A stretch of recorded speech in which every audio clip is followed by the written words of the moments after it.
السلام عليكم ورحمة الله وبركاته. إن الحمد لله نحمده ونستعينه ونستغفره ونعوذ بالله من شرور أنفسنا ومن سيئات أعمالنا. من يهده الله فلا مضل له ومن يضلل فلا هادي له. وأشهد أن لا إله إلا الله وحده لا شريك له وأشهد أن محمدا عبده ورسوله صلى الله تعالى عليه وعلى آله وصحبه وسلم تسليما كثيرا. أما بعد، فقد قال الإمام البخاري رحمه الله تعالى: باب لا يتناجى اثنان دون الثالث. قال عز وجل: يا أيها الذين آمنوا إذا تناجيتم فلا تتناجوا بالإثم والعدوان ومعصية الرسول إلى قوله المؤمنون.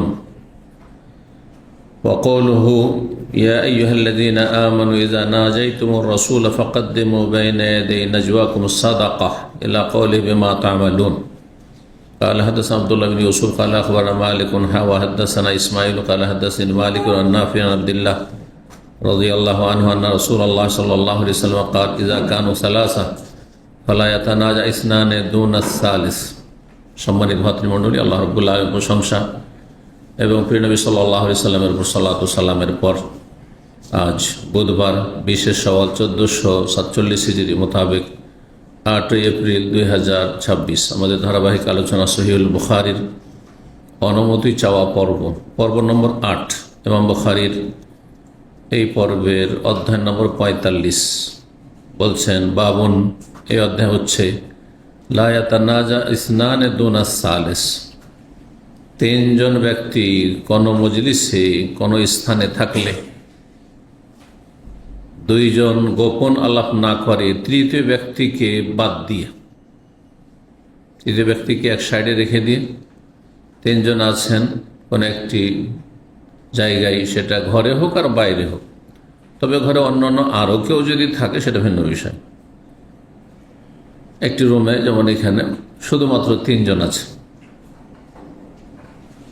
একজনকে সাইডে রেখে আপনার দুইজন আলাদা হয়ে চলে আসে, একটু আসেন আপনার সাথে পার্সোনাল কথা আছে, এটা জায়েজ নেই। কথা বললে তার সামনে বলেন, আর নাহলে সেখান থেকে যদি জরুরি আপনার পার্সোনাল কথা থাকে সেখান থেকে উঠে চলে যান অন্যদিকে, দিয়ে বাইরে কথা বলেন। বিশেষ করে এটা নিষিদ্ধতা বা এটার অবৈধতা আরও শক্ত হয়ে যায়, মানে হারাম হয়ে যাবে যদি সফরে থাকেন, আশেপাশে জনগণ বসবাস করে, আর যদি এমনটা হয় তাহলে অপছন্দনীয় অনেক সময়, কিন্তু নাজায়েজ নাই, হারাম নাই। কারণ এখানে ধরেন তিনজন আছেন, এখানে তিনজন, একজনকে বাদ দিয়ে দুজন আপনি গোপন আলাপ করছেন। যদি একটু খারাপ লাগে ওকে, যে আমাকে ওরা অ্যাভয়েড করছে, আমাকে বলতে চাইছে না, কিন্তু তার জীবনের ভয় তো নেই, কারণ কোনো রকম হলে এখানে আশেপাশে তো লোক আছে, আশেপাশে অফিসের লোক আছে, এখানে আর অন্য ফ্লোরের লোকেরা আছে, এক কথা আশেপাশে আছে। কিন্তু যদি শহরে হয় যেখানে আর কেউ নেই, মরুভূমিতে হয়, আগের শহরগুলো এরকমই হয়তো, যেসব দেশের লোক জনশূন্য এলাকা, বিশাল মাঠ, আমাদের দেশে অনেক জায়গায় মাঠ এরকম আছে, এক গ্রাম থেকে আরেক গ্রাম 5 কিলোমিটার 10 কিলোমিটার, আর মাঠে ময়দানে মাত্র তিনজন লোক, ওর মধ্যে দুইজন গোপনে যদি কথা বলে তো ওর পালপিটেশন শুরু হয়ে যাবে, যে মাঠে আমাকে মেরেও দিতে পারে এরা দুজন মিলে। বিশেষ করে যদি বিগত কোনো শত্রুতা থেকে থাকে, ভুল বোঝাবুঝি থেকে থাকে, হয়তো মিউচুয়াল হয়ে গেছে, মীমাংসা হয়ে গেছে, কিন্তু তারপরেও একটা ভয় কাজ করছে যে একসময় এর সাথে দ্বন্দ্ব ছিল, আমাদের পারিবারিক অথবা ব্যক্তি পর্যায়ে দ্বন্দ্ব ছিল। এই রহস্যের কারণে এই ইসলামের বিধিবিধানগুলি আল্লাহ কোরআনে কারিমে বর্ণনা করেছেন, এই বিষয়গুলি সূরা মুজাদালায় রয়েছে, বিস্তারিত হাদিস রয়েছে। যেন দুটো আয়াত নিয়েছেন সূরা মুজাদালা থেকে ইমাম বুখারী রাহিমাহুল্লাহ এখানে। কিন্তু তিনজনের অধিক যদি থাকে, অধ্যায় আসছে 4 জন 5 জন এখানে বসে আছেন, অনেকে আছেন যেমন এখানে, ওর মধ্যে দুইজন এখানে এসে পাশাপাশি কানে কানে গল্প করছে, অসুবিধা আছে? কোনো অসুবিধা নেই, মন খারাপ করার কিছু নেই, জি। আর এখানে আশঙ্কাও কিছু নেই, সামনে অন্য লোকেরা আছে। তো এই ছিল অধ্যায়। কালা আজ্জা ওয়া জাল, মহান আল্লাহ বলেন, ইয়া আইয়ুহাল্লাযীনা আমানু, হে ঈমানদারগণ, ইযা তানাজাইতুম, যখন তোমরা গোপন আলাপ করবে, কানে কানে কথা বলবে, জি, ফালা তাতানাজাউ, তখন একে অপরের সাথে গোপন আলাপ করবে না বা কানে কানে কথা বলবে না, বিল ইসমে ওয়াল উদওয়ানে ওয়া মাসিয়াতুর রাসূল, গুনার বিষয় এমন কোন আলাপ চলছে যেটা গুনাহ, গীবত, চুগলখড়ি, মিথ্যা কথা, কারোর সাথে প্রতারণা, কারো ক্ষতি করার জন্য ষড়যন্ত্রমূলক কথা, বিল ইসম ওয়াল উদওয়ান, সীমালঙ্ঘন, যেখানে জুলম অত্যাচার হইতে পারে, এর সাথে সম্পর্ক রাখবি না, খুব খারাপ লোক। ওয়াল উদওয়ান, সীমালঙ্ঘন, যে কোনো গুনাহ। ওয়া মাসিয়াতুর রাসূল, রাসূলুল্লাহ সাল্লাল্লাহু আলাইহি ওয়াসাল্লাম নাফরমানিমূলক, নবী সাল্লাল্লাহু আলাইহি ওয়াসাল্লামের নিয়ে আসা শরীয়তের বিরুদ্ধাচরণ করে তোমরা গোপন আলাপ করবে না। তো গোপন আলাপ করলে বৈধ বিষয় নিয়ে আলোচনা করতে হবে, তাও যদি বৈধ জায়েজ বিষয় হয়, নেকিরও বিষয় হয়, তারপরেও যাতে করে ভুল বুঝাবুঝি না হয়। সেই জন্য 3 জন থাকলে 2 জন গোপন আলাপ করবেন না। এরই অন্তর্ভুক্ত হচ্ছে অন্য অন্য ভাষাভাষীর কথা বলা। একজন অন্য ভাষী আছে যে আপনার বাংলা বুঝে না, আর আপনার 2 জন বাংলা ভাষী আছেন, 2 জন বাংলাতে কথা বলছেন, তার সামনে জোরে জোরে শুনিয়ে বলছেন, বেচার কিছু বুঝছে না। ওর মধ্যে পালপিটেশন শুরু হইতে পারে যে হয়তো আমাকে খারাপ বলছে, বদনাম করছে, অথবা তারা যে কি যে বলছে। আমরা এই উর্দু ভাষীদের সামনে 2 জন বাঙালি যদি কথা বলেছি, ছাত্র জীবনে এরকম হাসি রসিকতা ওরা করতো যে গালি দে রাহে ক্যা, গাল দিচ্ছ নাকি, এটা করবেন না। যে আরবিদের সামনে আপনারা অনেকে 2 জন বাংলা বলা শুরু করেছেন, না হয় আমার বিরুদ্ধে কিছু বলছে, বুঝছেন, হয় না হয় আমার বিরুদ্ধে কিছু বলছে, এটা জায়েজ না। এই জন্য, কারণ এখানে আপনার সম্পর্কে কুধারণা হবে, আপনি কিছুই বলেননি তার সম্পর্কে, তারপরে কুধারণা হতে পারে, কত কি চিন্তা করতে পারে। জি। আর যখন মানুষ কুধারণা লিপ্ত হয় তখন বিভিন্ন পাপে জড়িয়ে যায়। তুই আমার ক্ষতি করবি, তুই আমার গীবত করছিস, তোর নিজের ভাষায়, আচ্ছা তোকে দেখবো আমি, আপনার ক্ষতি করে দিতে পারে, অথচ আপনি কিছুই করেননি। ওরা হয়তো মানে ক্ষতিগুলি হচ্ছে সুদূর প্রসারিত ক্ষতি, সুদূর প্রসারিত ক্ষতি, বুঝতে পারছেন না? জি, অনেক ক্ষতি হয়ে যেতে পারে অনেক সময়। ওয়াতানাজাউ বিল বিররি ওয়াত তাকওয়া, আল্লাহ বলছেন, তবে তোমরা গোপন আলাপ যখন করবে তখন নেকিমূলক করবে, নেকির কাজে। এই খাবার দাবার পয়সা জুটছে না আমাদের, এই ক্ষেত্রে তোমার তো ভালো বিজনেস আছে, তুমি একটু সহযোগিতা করো, তোমার তো ভালো ইনকাম আছে, ভালো স্যালারি আছে, তুমি একটু সহযোগিতা করো। যার কাছে পাবেন তার সাথে কথা বলছেন, জরুরি নয় যে গরিব, যার চাকরি নেই, অথবা যার 1000 খান বেতন, তার সংসার চালাতে হিমশিম খাচ্ছে, তো ওকে শেয়ার করে লাগবে। ওয়াতানাজা, গোপনে যদি কথা বলো, বিল বিররি, নেকি সম্পর্কীয়, ওয়াত্তাকওয়া, আল্লাহ ভীরুতার ক্ষেত্রে। ধরেন একজন লোকের ভুল ত্রুটি আছে, টাকার নিচে কাপড়, অথবা ফজরে দেখেন না জামাতে যাই না, এখন গোপনে তাকে বলবেন, তো ভাই আপনার সাথে একটা কথা আছে, গোপনে বলেন যে আপনি ফজরে দেখি না কেন, আপনাকে ইসলামী সেন্টারে দেখে শুধু জুমা আসেন কেন, আর অন্য দার্সগুলোতে আসেন না কেন? সবার সামনে অপমান না করে, টাকার নিচে ভাই কাপড় কেন, সবার সামনে বলা ভালো না।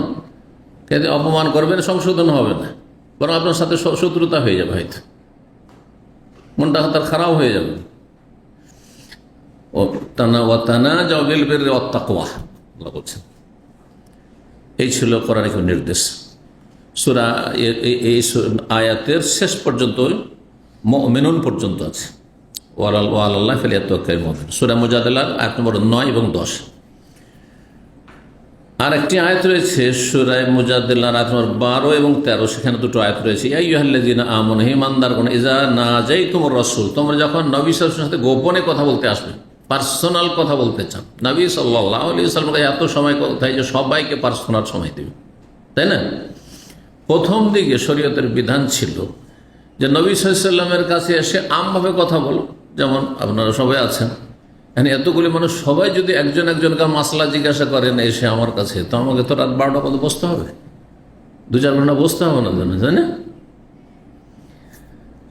কিন্তু এইখানে সবার সামনে যার যে মাসলা প্রয়োজন জিজ্ঞাসা করেন, হয়ে গেল। ঠিক কিনা?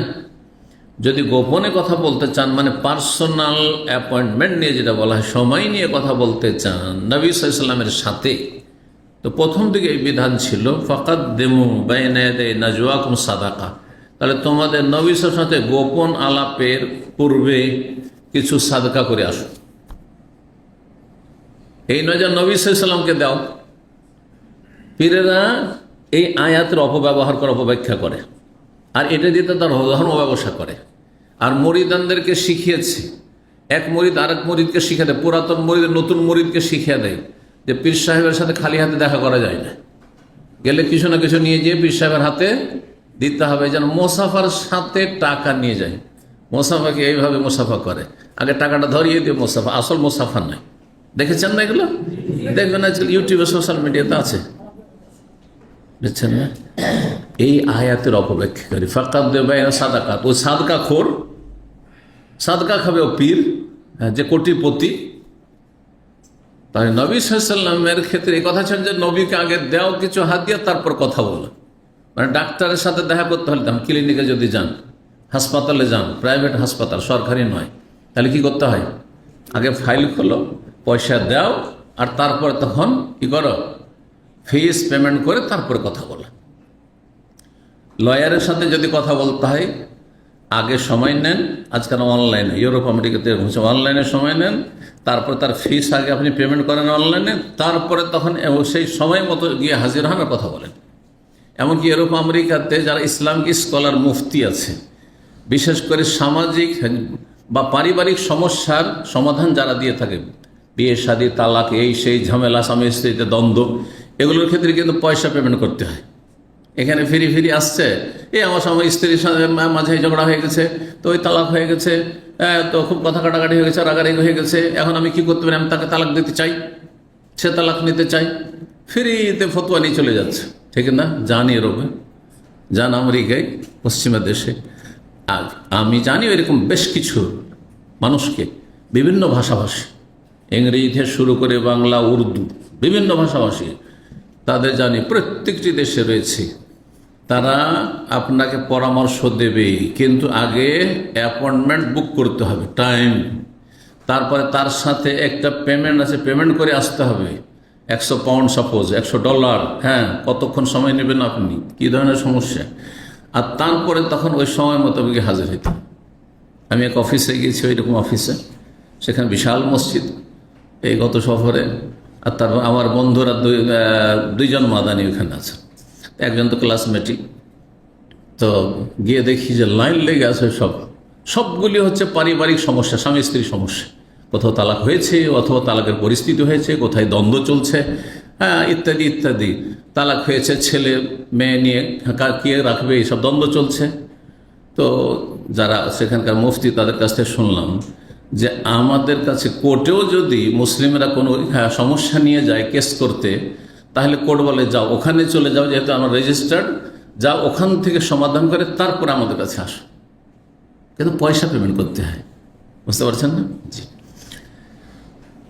আলহামদুলিল্লাহ, এসব দেশে ফ্রি ফ্রি, আপনি ইসলাম শিখলে সব ফ্রি, মাসলা জিজ্ঞাসা করলে সব ফ্রি, কিন্তু ডাক্তারের কাছে গেলে যদি মানে শুধু পরামর্শ নেব, হ্যাঁ, শুধু পরামর্শ নেব, আমি কোনো ওষুধ নেব না, তবুও ফ্রি নেই। ফাইল খুললেন, তারপরে এসে দেখা করে, ঠিক না? এত সহজ। তারপরে দিন শিখে না, তারপরে দিন শিখে না, উল্টো খাবার দেওয়া হচ্ছে, তারপর আসবে না। এক শ্রেণীর শয়তান এমন আছে যে যারা আসে এখানে খুলুসিয়াতের সাথে দিন শিখার জন্য, তার সাথে সামান্যতম, যেহেতু এই সময়টা খাওয়ার সময়, ক্ষুধার সময়, খাবার পরিবেশন করা হয়, বলছে ও ফ্রি খেতে যাবি, বিরিয়ানি খেতে যাবি, ঘৃণা ছড়ানোর জন্য, যাতে ইসলাম না শিখে। এইরকম শয়তান ইসলামের শত্রু আছে মুসলিম সমাজে। বুঝতে পারছেন না? আমার আসলে 27 বছর অভিজ্ঞতায়, একসময় খুব বেশি ছিল, যত বেদাতি ছিল আশেপাশে আমাদের ইসলামিক সেন্টারে, সামান্য মানের, একবারে নিম্ন মানের কোন রকম করে খাবার, ধরেন বিরিয়ানি দেওয়া হচ্ছে, ও ওই বিরিয়ানি অফিসে যাবি বিরিয়ানি খেতে, যাতে করে নেক্সট টাইম আসেই না, ও লজ্জায় আসবে না যে আরে আমাকে মানুষের পেটুক বলবে, ওখানে গেলে যাবো না। কত লোকে যেভাবে বিভ্রান্ত করেছে, আল্লাহ এদের বরবাদ করুক। যারা এইভাবে সত্য গ্রহণে বাধা সৃষ্টি করে। তো যাই হোক, কি বলছিলাম, আল্লাহ বলছেন, হে ইমানদারগণ, মুমিন মুসলিমরা, সাহাবাই কেরামদেরকে সম্বোধন করে বলছে, এদা না যাই তুমুর রাসূলা, যখন রাসূলুল্লাহ সাল্লাল্লাহু আলাইহি ওয়াসাল্লামের সাথে গোপন আলাপ করতে চাইবে, ফাকাদ্দিমু বাইনা ইয়াদাই নাজওয়াকুম, তোমাদের গোপন আলাপের পূর্বে তোমরা পেশ করো সাদাকা, কিছু সাদাকা, মানে আগে গরিব দুঃখীকে দান সাদকা করে তারপরে আসো নবী সাল্লাল্লাহু আলাইহি ওয়াসাল্লামের সম্মানার্থে। এবং এতে দরিদ্রদের দারিদ্র মোচন হচ্ছে একটি বিশেষ উদ্দেশ্য, যে অনেক অভাবী রয়েছে তারা কিছু এই ওসিলাতে দান সাদকা পেয়ে যাবে। তারপরে ভিড়ভাড়টা কমে আসবে, যে দান সাদকা করতে পারবে, একান্ত জরুরি হইলে তখন দান সাদকা করবে, আর তারপরে দেখা করতে আসবে পার্সোনাল। আর না হইলে যদি ফিরি থাকে, আজকাল দেখেন ফিরি সোশ্যাল মিডিয়া, যে হোয়াটসঅ্যাপ গ্রুপে ফতোয়া, সমস্ত ফতোয়া নিজের বাড়িতে বসে বসে ও তালাকের ফতোয়া নিয়ে নিচ্ছে। কথা বুঝতে পারছেন? হালাল হারামের ফতোয়া, যেখানে একটুতে জেনা ব্যভিচার হয়ে যেতে পারে, হারাম স্ত্রীকে নিয়ে সংসার করে খাচ্ছে, অথবা হালালকে হারাম করে দিচ্ছে, জাহিল মুফতিরা ফতোয়া দিচ্ছে হোয়াটসঅ্যাপ গ্রুপে, আর তাদের কাছ থেকে ফতোয়া নিয়ে নিচ্ছে। কারণ ফ্রি, আর ফ্রির কোনো মূল্য নেই। ভালো দক্ষ আলেমও যদি ফতোয়া দেয় তাও কোনো মূল্য নেই। ফ্রির জিনিস এমনটাই হয়। এই জন্য আমাদের ইসলামের কোনো সময় যখন অডিওর যুগ ছিল, কোনো একটা অডিও ক্যাসেটও ফ্রি কাউকে দিত না। 60 হলে 2 রিয়াল নিত, আর 90 হলে 3 রিয়াল করে নিত। ওতে হয়েছে কি, দাওয়াতি কাজ হয়েছে। কারণ যেখানে পয়সা খরচ করবে গরজ করে শুনবে, আর যদি মাংনা পেত শুনতো না, ফেলে রেখে দিত। জি, মানুষের স্বভাব এটা। তো সাদাকা করতে বলেছেন। সাদাকা কার জন্য? দরিদ্রদের জন্য। তো এই পীরেরা যে কোরআন হাদিসের অপব্যাখ্যা করে তারা কি করে, পেট ব্যবসা করে, ধর্ম ব্যবসা করে। এরা ইন্না কাসীরা মিনাল আহবার ওয়া রুহবান, ইহুদি নাসারাদের যারা ধর্মগুরু তাদের নিন্দা করে, তারা যে হারামখোর, তারা যে অবৈধ ভক্ষণকারী, হারাম খায়, শোষণ করে জাতির, তাদের কথা আল্লাহ বর্ণনা করেছেন সূরা তওবাতে। বহু কাসীরা মিনাল আহবার, ধর্মগুরু, পুরোহিত পণ্ডিত, ও রহবান, আর এদের ধর্মযাজক যারা, লা ইয়াকুলুন আমওয়ালান নাস, মানুষের ধন সম্পদ ভক্ষণ করে, বিল বাতিল, হারাম পন্থায়। তো এরা এইভাবে হারাম ভক্ষণ করে, যে পীর সাহেবের কাছে গেলে নজরানা ছাড়া দেখা করা যায় না, কিছু নজরানা তো নিয়ে যেতে হবে। এই জন্য যত বেদাতি তত বেশি ভক্তি করতে গিয়ে পয়সা খরচ করে। কোরআন সুন্নাহর আলেমের কাছে গেলে একটা পয়সার হাদিয়া নিয়ে আসবে না, কিন্তু বেদাতি হুজুর পীরদের কাছে গেলে নজরানা ছাড়া যাওয়া যাবে না। কথা বুঝতে পেরেছেন? না, এগুলি হচ্ছে ধর্ম ব্যবসা।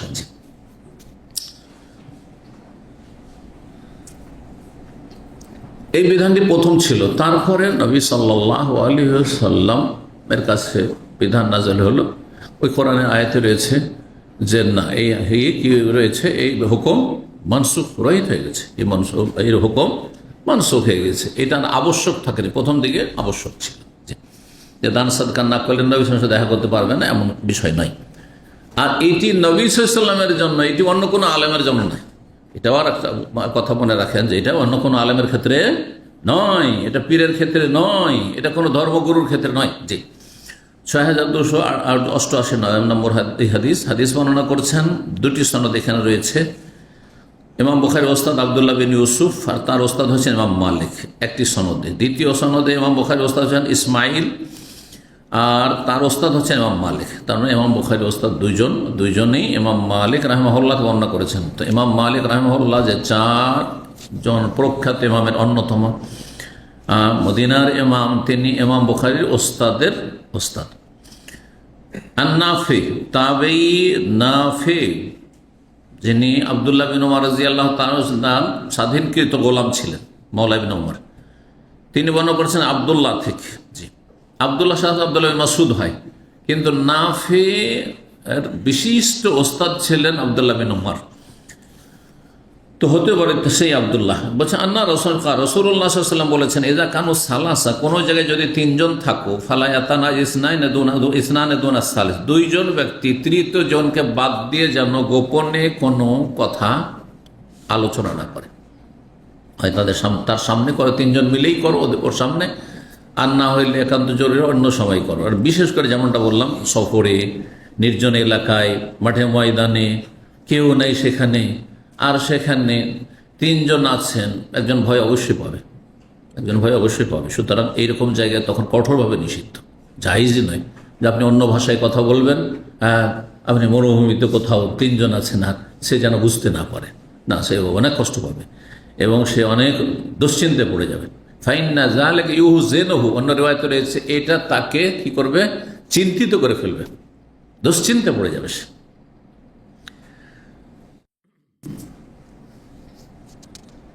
46 নম্বর অধ্যায় হচ্ছে বাবু হেফজিস সির। এই অধ্যায় হচ্ছে গোপন কথা সুরক্ষিত রাখা, গোপনীয়তা রক্ষা করা। সহজ ভাষায়, বাংলা ভাষার সুন্দর ভাষা হচ্ছে গোপনীয়তা রক্ষা করা। কেউ যদি কোনো তার ব্যক্তি জীবনের বা যে কোনো বিষয়, টাকা পয়সার ক্ষেত্রে, যে কোনো ক্ষেত্রে গোপন কথা বলে, তাহলে সে গোপনীয়তা রক্ষা করবেন। যেমন কোনো একজন আপনাকে বলছে যে ভাই আলহামদুলিল্লাহ আমি একটা নতুন গাড়ি কিনেছি, ও চায় না যে সবাই জানো, কারণ অনেকের বদনজর লাগতে পারে, অনেক সে হিংসা হইতে পারে, গোপনীয়তা রক্ষা করবেন। ভাই আলহামদুলিল্লাহ আমি দ্বিতীয় বিয়ে করেছি, উদাহরণস্বরূপ আপনাকে জানিয়েছে। আপনার যেন উচিত নয় যে আপনি সবাইকে বলে বেড়াবেন, হয়তো তিনি চান না যে সবাই জানেন, কথা বোঝা গেছে না? সুতরাং এই যে কোনো উদাহরণ হতে পারে। গোপনীয়তা রক্ষা করা শরীয়তে একটি গুরুত্বপূর্ণ বিধান। পারিবারিক কোনো সমস্যা আছে, সবাই জানুক পারিবারিক সমস্যা তার, এটা কেউ চাইবে না, কিন্তু আপনাকে হয়তো পরামর্শের জন্য, আমার সাথে অনেকে শেয়ার করে পরামর্শ নেওয়ার জন্য, হ্যাঁ, তারপর দিক নির্দেশনা নেওয়ার জন্য, অথবা যে কোনো বিষয় হোক না কেন, তার পার্সোনাল লাইফে কোনো একটা গুনাহে জড়িয়ে গেছে, অন্যায় জড়িয়ে গেছে, সে শুধু আমাকে বলেছে, মুফতিকে বলেছে, আর আমি আপনাদের সামনে বলে যে মুখ এরকম গোনা করে আমাকে মাসলা জিজ্ঞাসা করতে এসে, হারাম আমার জন্য বলা, হারাম আমার জন্য বলা। গোপনীয়তা রক্ষা করা জরুরি, কারণ এতে তার মানহানি হচ্ছে। জি, আমরা সাধারণত মানুষের উপদেশের জন্য বললে কোনো এক ব্যক্তি, যাতে মানুষ টের না পায় যে বেশি ব্যক্তিটাকে হয়তো এখানে আছে, সামনে আছে, বুঝতে না পারে। 6289 নম্বর হাদিস বর্ণনা করছেন আনাস বিন মালিক রাদিয়াল্লাহু তাআলা, তিনি বলেন আসাররা ইলাইয়া নবী সিররান, নবী সাল্লাল্লাহু আলাইহি ওয়াসাল্লাম আমার সাথে কিছু গোপন কথা আলোচনা করেছেন। ফামা আখবারতু বিহি আহাদান বাদাহু, নবী সাল্লাল্লাহু ইন্তেকালের পরে কোন ব্যক্তিকে এ সম্পর্কে আমি জ্ঞাত করিনি, জানতে দিইনি, কাউকে জানাইনি, শেয়ার করেননি। ওয়ালাকাদ সাআলাতনি উম্মু সুলাইম, এমনকি আমার আম্মা উম্মে সুলাইম পর্যন্ত আমাকে জিজ্ঞাসা করেছে যে তোমার সাথে অনেক গোপন কথা নবী সাল্লাল্লাহু আলাইহি ওয়াসাল্লাম শেয়ার করতেন, সেই কথাগুলি বলো তো, কি সেদিন কি বলছিলেন উনি, ওই দিনে কি বলেছেন, ওই সময় ওই জায়গায় কি বলেছেন। ফামা আখবারতুহা বিহি, আমার আম্মাকে পর্যন্ত কোনোদিন জানাইনি। আল্লাহু আকবার, এটা গোপনীয়তা, গোপনীয়তা। আমাকে বলেছেন বলে আমি আমার ওয়াইফকে বলা শুরু করবো, হ্যাঁ যে এরকম হয়েছে অমুক ভাই, আমার ছেলে মেয়ের সাথে বসে খেতে বসে সব শেয়ার করবে যে আমাদের অমুক ছাত্র এরকম সমস্যা, যাইজ না, মোটে হারাম, খেয়ানতি না, আমানত, আমানত শুধু টাকা পয়সার নয়, কথার আমানত, হ্যাঁ, যে কোনো জিনিসের আমানত, যা আমানত, আমানত রক্ষা করতে আপনাকে। আমানতের খেয়ানত করা হচ্ছে মুনাফিকের চরিত্র। অনেক কথায় মানুষ দ্বন্দ্ব লেগে যাবে, ফিতনা ফাসাদ সৃষ্টি হয়ে যাবে। সুতরাং আমানত, একজন লোক তার কারোর সাথে কোনো রকমের ভুল বোঝাবুঝি হয়েছে বা মনোমালিন্য হয়েছে, সে এসে তার সম্পর্কে কমপ্লেন করেছে, এসে ওই লোক আমার কাছে এসে বলছে সে আমার সম্পর্কে উনি আপনার কিছু বলেছেন নাকি। এখন এইখানে মহা মুশকিলে ফেলে দেয়, যদি আমরা না কিছু বলেনি তো মিথ্যা হয়ে যাচ্ছে, আর যদি হ্যাঁ বলেছে, কি বলেছে বলেন, তাহলে কি করবেন আপনি? হ্যাঁ, আমানত রক্ষা করতে হবে। কারণ এখানে যদি বলি হ্যাঁ আমাকে বলেছে, তুমি শেখের কাছে কি আমার মান সম্মান নষ্ট করেছো, আমার তুমি শেখায়ত করেছো, মারামারি শুরু করে দেবো। সুতরাং বলতে হবে যে দেখো আমাকে কি বলেছে না বলেছে তোমার জানার অধিকার নেই, এটা হচ্ছে আসল। মিথ্যার আশ্রয় না নিয়ে, এটা মোটেই তোমার জন্য উচিত নয় যে আমার কাছে জানতে চাইবে, আমি বলবো না। আনাস এ কথা বলেননি উম্মে সুলাইমকে যে না না আমাকে কোনো গোপন কথা বলেননি, মিথ্যা বলেছেন, না মা আমি বলবো না, এটা আমানত। এটা হচ্ছে আপনার তাকওয়া। সত্য কথা বলবেন আপনি এ কথা চিন্তা করবেন না যে মনক্ষুণ্ণ হয়ে যাবে, আমি কেন তাকে জানাইলাম না, মোটেই পরোয়া করবেন না। এটা হচ্ছে আসল। কিন্তু যদি দেখেন যে এটা যদি করি আমি, তার সে আমার ক্ষতি করে দিতে পারে, তখন এইরকম ক্ষেত্রগুলিতে মিথ্যা বলা যাবে তার অনিষ্ট থেকে রক্ষার জন্য, যে না আমাকে কিছু বলেনি, জি আমি জানি না এই সম্পর্কে কিছু, ইত্যাদি। 47 নম্বর অধ্যায় বলছেন বাবুন এজা কানু আকসার মিন সালাসা, 3 জনের অধিক যদি কোনো জায়গায় থাকে, 4 জন 5 জন 10 জন, আপনারা অনেকে বসে আছেন যেমন, ফালা বাসা বিল মুসাররাতি ওয়াল মুনাজা, তাহলে গোপন আলাপ করতে অথবা কানে কানে কথা বলতে কোনো অসুবিধা নেই, আপত্তি নেই, জায়েজ রয়েছে। দুজন পাশাপাশি বসে আছেন, পাশাপাশি সিট, কানে কানে কোনো কথা বলছেন, আলোচনার সময় নয়, এমনি শোন, জায়েজ আছে যদি 3 জনের বেশি লোক থাকে। 6290 নম্বর হাদিস মানে বলছেন আব্দুল্লাহ বিন মাসউদ রাদিয়াল্লাহু তাআলা আনহু। জি, তিনি আব্দুল্লাহ বিন মাসউদই হবেন, কারণ মুহাদ্দিসিনদের পরিভাষায় আব্দুল্লাহ যখন হাদিসে আসবে সনদে, তখন আব্দুল্লাহ মানে আব্দুল্লাহ বিন মাসউদকে উদ্দেশ্য করা হয়। 2 নম্বর এখানে আরেকটি লক্ষণ যে আবু ওয়াইল বিশিষ্ট ছাত্র আব্দুল্লাহ বিন মাসউদের, হ্যাঁ কুফার আব্দুল্লাহ মাসউদ। আর নাফে অধিকাংশ হাদিসগুলি তার মনিব, হ্যাঁ স্বাধীনকারী মনিব মালিক আব্দুল্লাহ বিন ওমর থেকে বর্ণনা করেছেন, কিন্তু কিছু কিছু হাদিস আব্দুল্লাহ মাসউদ থেকেও বর্ণনা করেছেন। নবী সাল্লাল্লাহু আলাইহি ওয়াসাল্লাম বলে ইযা কুনতুম সালাসা, তোমরা যদি 3 জন কোথাও থাকো, ফালা ইয়াতানাজা রাজুলান, 2 জন ব্যক্তি যেন চুপি সারে কথা না বলে, দোনাল আখার, তৃতীয় ব্যক্তিকে বাদ দিয়ে, হাত্তা তাখতালিতু বিন নাস, তবে সবার সাথে মিশে গিয়ে ঠিক আছে, মানে সবাই বসে আছে আর সেখানে 2 জন যদি গোপন আলাপ করে কোনো দোষ নেই। কেন? আজলা আন্না যালিকা ইউহসিনুহু, কোন রিওয়ায়াতে রয়েছে লিআন্না যালিকা ইউহসিনুহু, একই অর্থ। আজল মানে কারণ, লিআজলি হাযা, আজল আন্না যালিকা ইউহসিনুহু, কারণ হচ্ছে যে এটা তাকে চিন্তিত করে ফেলবে, চিন্তা পড়ে যাবে, কি যে বলছিল আমার সম্পর্কে, কি যে ওরা গোপনে কথা বললো আমার বিরুদ্ধে, অথচ আপনি কিছু বলেননি হয়তো। 6291 নম্বর হাদিস বর্ণনা করেছেন আব্দুল্লাহ মাসউদ রাদিয়াল্লাহু তাআলা, তিনি বলেন কাসামান নবী সাল্লাল্লাহু আলাইহি ওয়াসাল্লাম কিসমাতান, নবী সাল্লাল্লাহু আলাইহি ওয়াসাল্লাম একদিন বাইতুল মালের ধন সম্পদ ভাগ বন্টন করলেন। বাইতুল মাল সাদাকা হইতে পারে, জাকাত হইতে পারে, গনিমতের ধন সম্পদ হইতে পারে, আবার ফাইয়ের ধন সম্পদ হইতে পারে, জিজিয়ার ধন সম্পদ হইতে পারে, এছাড়া জিজিয়া ছাড়া খারাজ এক ধরনের ট্যাক্স, সেটাও হইতে পারে। জিজিয়া মাথা প্রতি হয় আর খারাজ হয় মানুষের, কাফেররা যদি মুসলিম দেশে বসবাস করে তাহলে ইসলামিক স্টেটে বসবাসের জন্য তাদের জমি জায়গায় যে উৎপাদিত হচ্ছে ফসল, সেগুলি থেকে ট্যাক্স, এটা খারাজ বলা হয়। এতগুলি সব বাইতুল মাল, কিন্তু কয়টা বাইতুল মাল জানেন? শুধু জাকাত আর সাদকা, তাই না? হ্যাঁ, আর কোরবানির চামড়া আর ফিতরা না, না। বাইতুল মাল মানে বাইতুল মালিল মুসলিমিন, মালুল্লাহ, আল্লাহর ধন সম্পদ এগুলো, আর তাতে সমস্ত মুসলিমদের অধিকার আছে, কোন একজন তার মালিক না। আপনার জাকাতে মালিক আপনি না, আল্লাহ হচ্ছে আসল মালিক, হ্যাঁ মালুল্লাহ এটি, আর গোটা দেশের মুসলিম এর হক রাখে। এইরকমই রাষ্ট্রীয় সম্পদ, রাষ্ট্রীয় সম্পদের প্রধানমন্ত্রীরও মালিক না, রাষ্ট্রপতিও মালিক না, আর মন্ত্রী পরিষদ এমপিরা সবাই মিলে মালিক তাও না। গোটা দেশে যত কোটি মানুষ আছে সবাই সমান অধিকার তাদের রাখে, সমান অধিকার রাখে।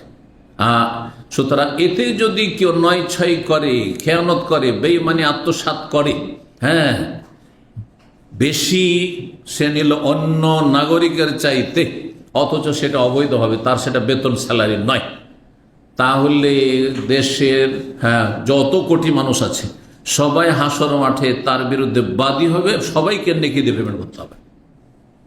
এই নেতাগুলি ভালো করে শুনে নিক আমার এই কথাটি, সবাইকে পেমেন্ট করতে হবে। কিন্তু একজনের কাছে ধার নেওয়া না দিত, একজনকে পেমেন্ট করলেই চলবে। পার্থক্য কত চিন্তা করুন। জি, এই জন্য সাদকার পয়সা, মাদ্রাসা মসজিদের পয়সা যেসব মুতাল্লিদের কাছে থাকে, মুহতামিমদের কাছে থাকে, দায়িত্বশীলদের কাছে থাকে, হ্যাঁ মাদ্রাসার নামে চান্দা করে সেখান থেকে সে কোটিপতি হয়ে যাচ্ছে। গরিবের ছেলে যখন একটা মাদ্রাসা চালু করলো তখন ধীরে ধীরে কোটিপতি হয়ে গেল, কিছুই ছিল না, পথের ফকির ছিল। কথা বুঝতে পেরেছেন? কিয়ামতের দিনে সারা বিশ্বের মুসলিম, এটা তো আবার সে দেশের সাথে শুধু সম্পর্কিত না, রাষ্ট্রীয় সম্পদের ক্ষেত্রে দেশের নাগরিকরা সবাই মালিক, কিন্তু মুসলিমদের ধন সম্পদ যেগুলি সাদাকা যাকাত অমুক তমুক যেগুলো বললাম, এগুলোর মালিক সারা বিশ্বের সমস্ত মুসলিম, সমস্ত মুসলিমকে পেমেন্ট করতে হয় সর্বটে। বিপজ্জনক বিষয়। এই জন্য সতর্ক সাবধান, বান্দার হক থেকে সতর্ক সাবধান। আল্লাহ বুঝার তৌফিক দান করেন। নবী সাল্লাল্লাহু আলাইহি ওয়াসাল্লাম ভাগ বন্টন করলেন। ফাকাল রাজুল মিন আনসার, আনসারি বংশের জনৈক ব্যক্তি, সে ছিল আসলে মুনাফিক। আনসারি বংশতে মুনাফিক ছিল, গতকালকে বলেছি না, আনসারি বংশ থেকেই মুনাফিক কিছু বেরিয়েছিল, যারা অন্তর থেকে ঈমান রাখতো না, কিন্তু দুনিয়ার স্বার্থে গোটা বংশে মুসলিম হয়ে গেল, গোটা মদিনার লোক মুসলিম হয়ে গেল, ইহুদিরা তো এখান থেকে বিতাড়িত হইল।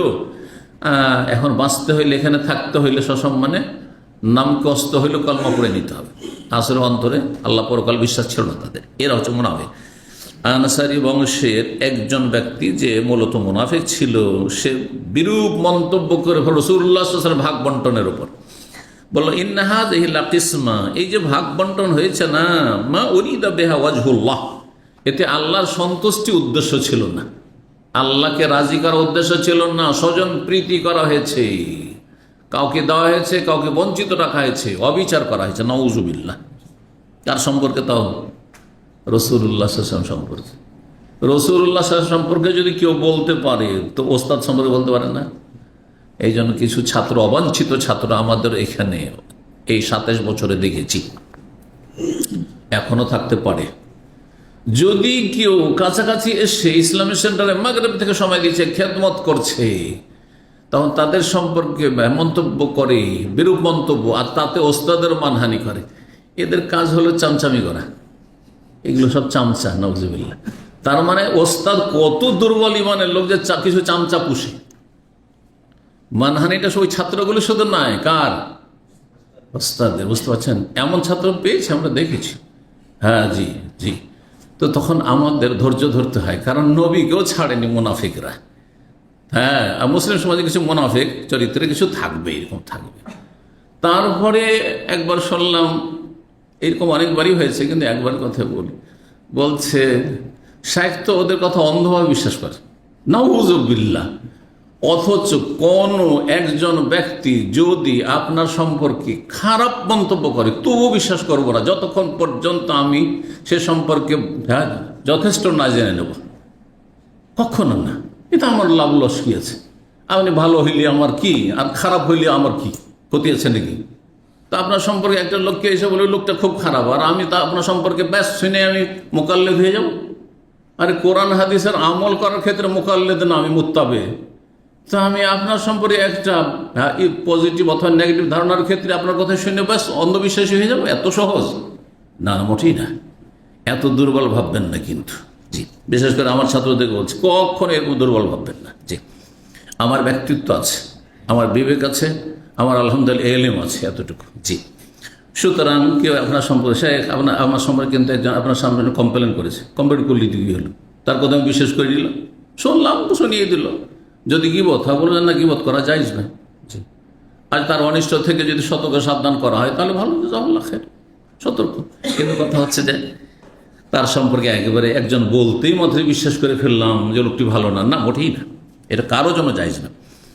তো যাই হোক, এই মুনাফিক বলে ফেললে এরকম করতো। তখন আব্দুল্লাহ রাসূল বলছেন, আমি কিন্তু শুনে নিয়েছি, কথাটি আমি শুনে ফেলেছি, আমি এটা ভিতর রাখবো কি করে?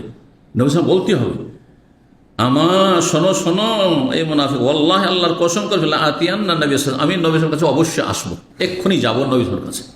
তাহলে সেখানে নবী সাল্লাল্লাহু আলাইহি ওয়াসাল্লাম মওজুদ নেই, তার চোখের আড়ালে এইরকম বিরূপ মন্তব্য করছে যে নবী অবিচার করেছেন, ঠিকভাবে বন্টন করেন নাই। ফাতাইতু, আসলাম নবী সাল্লাল্লাহু আলাইহি ওয়াসাল্লামের কাছে, ওয়া হুয়া ফি মালাইন, দেখলাম যে একদল লোকজনের মাঝে তিনি অবস্থান করছেন, মানে সবার সাথে বসে আছেন। ফাসারারতুহু, অনেক লোকের মাঝে তার সাথে আমি গোপন আলাপ করলাম। তাহলে অনেক লোক বসে আছে, আর একজন আসলে আসার পর আমার কানে কানে কথা বলছে, জায়েজ কিনা? জায়েজ, এতে কোনো অসুবিধা নেই। এটি হচ্ছে অধ্যায়ের সাথে সম্পর্ক, যে 3-এর অধিক যদি লোক হয় তাহলে কারোর সাথে গোপন আলাপ করলে কোনো দোষ নেই।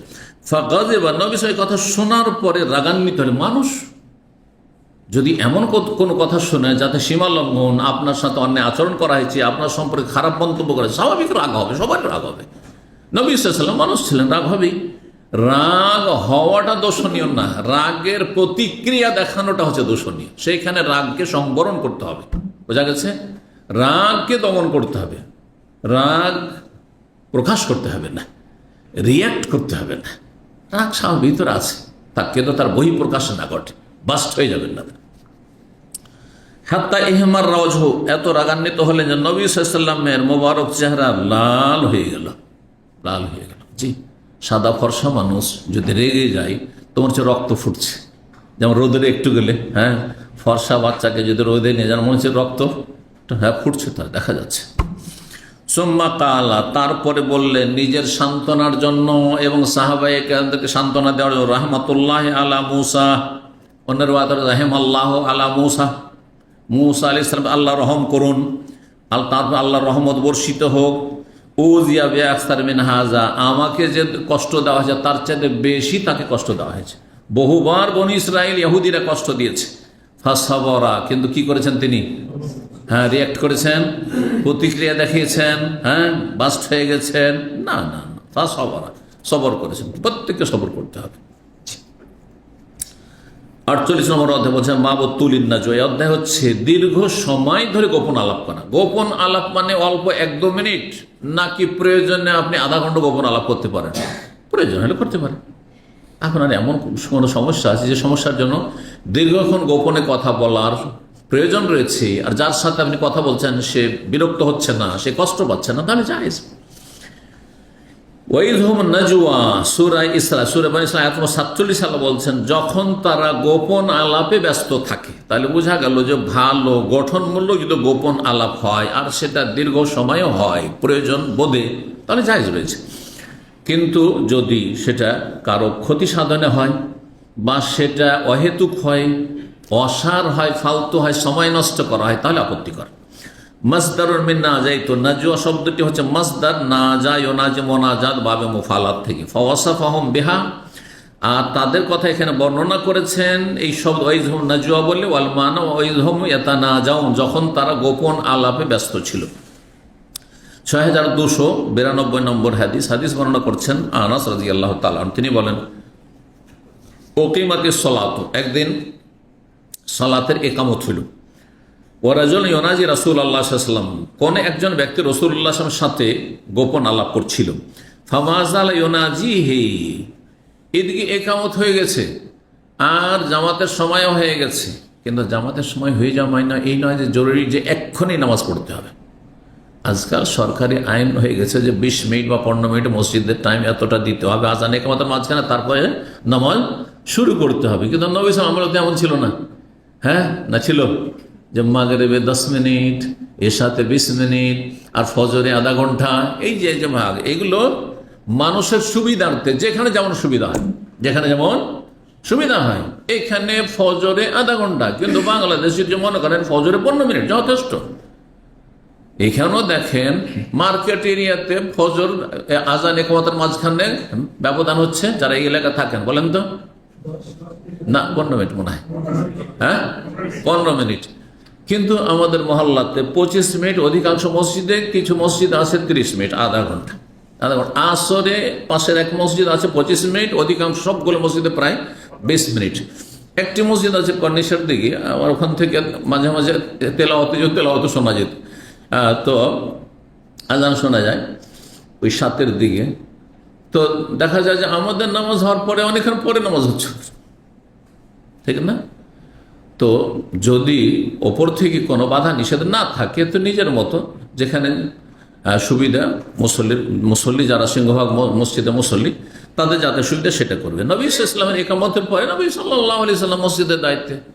সুতরাং যদি মনে করেন এশার নামাজ জরুরি যে রাত্রে 8টার সময় পড়ে নিতে হবে, এই 8টার নামাজ এশাকে যদি সবাই মিলে আমরা একদিন যা আজকে বক্তব্য চালাবো আর তারপরে আমরা 10-10:30টার সময় পড়বো, অসুবিধা আছে নাকি? 10:30 এসব সময় থাকছে, হ্যাঁ, রাত 12টা হয়ে গেলে তখন বিলম্ব হয়ে যাচ্ছে। যারা বলেছে 1/3 অংশ অথবা অর্ধেক, তখন অর্ধেক পার হয়ে চলে যাচ্ছে। কিন্তু একদল বলছে যে ফজর পর্যন্ত, মাসলা ইখতিলাফ অবশ্য রয়েছে। যদি এটাই বেশি সহি যে উত্তম হচ্ছে অর্ধেক রাত পর্যন্ত এশা পড়ে নিতে হবে, তারপরে পার করে রাত 1টা 2টো 3টে বাজিয়ে দেবেন, এটা অপছন্দনীয়। জি, জরুরি না হলে এমনটা করবেন না। তো নবী সাল্লাল্লাহু আলাইহি ওয়াসাল্লাম একামত হয়ে যাওয়ার পরে ও কি করেছেন? দীর্ঘক্ষণ কথা বলেছেন। তাহলে বোঝা গেল একামতের পরেও দীর্ঘক্ষণ কথা বলে কোনো দোষের কথা নাই। আজকাল চলবে? চলবে না। আজকাল চলবে না কেন? আপনি ইমাম দুর্বল সেজন্য। কিন্তু এখন যদি নবী সাল্লাল্লাহু আলাইহি ওয়াসাল্লামের আমলে বা খলিফা রাশিদিন আমলে কারা নামাজ পড়াইতেন? খলিফা নামাজ পড়াইতেন স্বয়ং মদিনায়। আর না যেখানে খলিফা নাই সেখানে গভর্নর নামাজ পড়াচ্ছেন। হ্যাঁ, দামেস্কে নামাজ পড়ছেন মসজিদে মাউইয়া রাদিয়াল্লাহু তাআলা, সেখানে জনগণ কিছু বলতে পারবে? এখন যদি দামের গভর্নর এসে নামাজ পড়ায় আর 2 ঘন্টা লেটও নামাজ পড়ে, কারো বলার টু করার ক্ষমতা আছে? হ্যাঁ, ওই রকম। জি হ্যাঁ, কোনো অসুবিধা নেই। জি, তো কি বলছেন, রাসূলুল্লাহ সাল্লাল্লাহু আলাইহি ওয়াসাল্লামের সাথে একজন লোক গোপন আলাপ করা শুরু করলো। ফামাজাল ইউনাজি, আর এই গোপন আলাপ করতেই থাকলো, এমন কি হাত্তা নামা সাহাবাহু, সাহাবায়ে কেরামগণ সব ঘুমিয়েই পড়লেন মসজিদে। মানে সব ঘুমানো মানে এখানে হচ্ছে এই নয় যে শুয়ে সব ঘুমিয়ে গেছে। হ্যাঁ, বসে বসে ঝিমাতে শুরু করেছে। সেটা এক ধরনের ঘুমের প্রাথমিক অবস্থা। জি, সুম্মা কামা, তারপরে নবী সাল্লাল্লাহু আলাইহি ওয়াসাল্লাম মুসাল্লায় দাঁড়ালেন, ফাসাল্লাহ, তারপরে সালাত আদায় করলেন। এখান থেকে আরেকটি গুরুত্বপূর্ণ মাসলা জানা গেল যে প্রয়োজন বোধে একামত দেওয়ার পরে যদি নামাজ শুরু করতে দেরি হয় তো পুনরায় একামত জরুরি নয়। দেন একামত হওয়ার পরে 5 মিনিট 10 মিনিট হয়ে গেছে, অসুবিধা নেই, ওই একামতই চলবে, ওই একামতে চলবে। দেন একামত হয়ে গেছিল, কিন্তু ওকিমাতিস সালাত, নামাজের একামত হয়ে গেছিল। হাদিসে কি আসলে যে আবার একামত দিলেন? না না, একামত নাই। কিন্তু আমাদের দেশের মানুষ কি মনে করে, একামত মানে একামতের পরে 1 সেকেন্ড দেরি করা যাবে, ওইদিকে একামত শেষ হয়নি, ওইদিকে আল্লাহু আকবার বলে বসা। বিশেষ করে হানাফি ইমামরা আরো বেশি এক্সপিরিয়েন্স। আর মাগরিবের নামাজও এরকম, হানাফি ইমাম। আমরা যখন মেনারাত আজান দিতাম, গ্রামে গঞ্জে দেখেছি মেনার উপর আজান হইতে, তখন তো মাইক ছিল না, আমরা যখন ছোট তখন। তো মেনারা থেকে আজান দিয়ে মুয়াজ্জিন নামতে নামতে ওইদিকে সূরা ফাতিহা শেষ। মানে এতটাও বরদাস্ত করে না যে এসে যে আজান দিল সে একামত দিক। হানাফি মসজিদ এমনটা হইতো। আর যদি আপনি উজু করেন আর ওইদিকে একামত হচ্ছে, তাহলে এসে পাবেন না জামাত, শেষ। এত এক্সপ্রেস নামাজ না, কমপক্ষে এতটা সময় দিতে হবে। কেউ যদি বাথরুমে থাকে 5 মিনিট, তাহলে 5 মিনিট লাগাও, স্বাভাবিক। এই নয় যে বাথরুমে আধ ঘন্টা থাকবে, বসে থাকতে হবে ওর জন্য। কিন্তু স্বাভাবিক, একজন লোক শৌচ কার্য করতে গেলে 5 মিনিট, উঁচু করতে 2-4 মিনিট, আর 10টা মিনিট দিলে এমন কোনো অন্ধকারও হয় না। আর মাগরিব এই নয় যে মাগরিবের নামাজের ওয়াক্ত একবারে সংকীর্ণ, সাথে সাথে শেষ হয়ে যাবে, 1.25 ঘন্টা থাকে। ভালো করে শুনে রাখেন, এই মাসলা আমাদের দেশের মানুষও জানে না। মাগরিবের সময় কতক্ষণ থাকে? 1 ঘন্টা 14 মিনিট থাকে, একবারে সূক্ষ্ম। 1 ঘন্টা 14 মিনিট পর্যন্ত মাগরিব কাজা হয় না, তারপরে মাগরিব কাজা, এশার সময় শুরু হয়ে গেছে। 49 নম্বর অধ্যায়, বাবুন, এই অধ্যায় হচ্ছে লা তুতরাকুন নারু ফিল বাইতি ইনদান নওম, ঘুমাবার সময় বাড়িতে আগুন যেন রাখা না হয় জ্বলন্ত অবস্থায়। চুলহাতে, গ্রামে গঞ্জে চুলহাতে, হ্যাঁ, কাঠের জাল অথবা লকড়ি জাল বা আপনার খড় টড় ইত্যাদি হইতো। রাত্রে ভাত পাক করেছে, রুটি পাকিয়েছে বা পাক শাক যাই কিছু করেছে, আর আগুন, হ্যাঁ, দগদগ করেছে, আগুন দগদগ করছে সেখানে, হ্যাঁ। আর ওইভাবে চুলাকে রেখে দিয়ে ঘুমিয়ে গেল। দেখা গেল যে সব খড়ের বাড়ি আশেপাশে বা টালির বাড়ি সব পুড়ে শেষ, বাতাস এসছে, আর আসার পরে চুলা থেকে আগুন উড়ে গিয়ে কার বাড়িতে আগুন লেগে গেছে, গোটা গ্রাম পুড়ে শেষ। সব হয়েছে, জায়েজ নয় যখন আপনি গাফিল। জি, এখানে উদ্দেশ্য শুধু রাত না, এমনকি দিনের বেলাও ধরেন চুলাতে আগুন আছে, আর আপনি এইদিকে দুপুরবেলা ঘুমিয়ে গেছেন, দুপুরে খেয়ে দিয়ে, আর হঠাৎ করে ঝড় বাতাস শুরু হয়েছে, আর আগুন উড়ে গিয়ে গ্রাম জ্বলে যেতে পারে না, মানুষের ক্ষয়ক্ষতি হইতে পারে না। সুতরাং উদ্দেশ্য হচ্ছে মানুষ ঘুমের সময় গাফিল থাকে, উদাসীন থাকে। উদাসীনতার সময় আপনি জ্বলন্ত আগুন বাড়িতে রেখে উদাসীন থাকবেন না। হয় চোখের সামনে আগুন জ্বলন্ত জ্বলছে, চুলা জ্বলছে, হ্যাঁ, অথবা চুলাতে আগুন জ্বলে আছে, কাঠ লাকড়ি একটু আগে পাকশাক করেছেন আর জেগে আছেন, আর যদি দেখেন যে আমি রুমের মধ্যে চলে যাব, হ্যাঁ, বাতাস আছে, উড়ে কোথাও যেতে পারে, তাহলে আগুন নেমিয়ে যান, আগুনে পানি ঢেলে দেন, নেমে যান চুলা, তারপর যান। এইরকমই এক যুগ ছিল প্রদীপের যুগ। প্রদীপ বুঝেন তো না? চেরাক বলেন, আমাদের গ্রামাঞ্চলে চেরাক বলা হইতো, হ্যাঁ, ফার্সি শব্দ বা উর্দু শব্দ। চেরাক প্রদীপ যখন জ্বলতো, হ্যাঁ, এটা যদি রাত্রে, যে বাড়িটা অন্ধকার হয়ে আছে আর চোর ডাকাত একসময় খুব বেশি ছিল, তখন গরিবের বাড়িতে লণ্ঠন পর্যন্ত থাকতো না, ল্যাম্প পর্যন্ত থাকতো না, আমরা অবশ্য প্রদীপের যুগ পেয়েছি, কিন্তু তারপরও বাড়িতে একটা লণ্ঠন বা দুটো লণ্ঠন থাকতো, এক একটা হয়তো চেরা প্রদীপ জ্বলতো পাকশাকের ঘরে বা উঠানে, যতক্ষণ জেগে আছে। কিন্তু ঘুমন্ত অবস্থায় যদি আমরা প্রদীপ জ্বলতে থাকে আর আগুন খোলা, এটা জায়েজ নয়, কারণ এটা ক্ষতি করতে পারে। হাদিসে রয়েছে যে এঁদুরের এত বদ অভ্যাস যে কোনো কিছু দেখলে ওকে ছো মেরে নিয়ে পালাবে। আর প্রাচীন যুগে প্রদীপ জ্বালানো হইতো কি দিয়ে? চর্বি দিয়ে। চর্বিতে গোস্তের ঘ্রাণ আছে।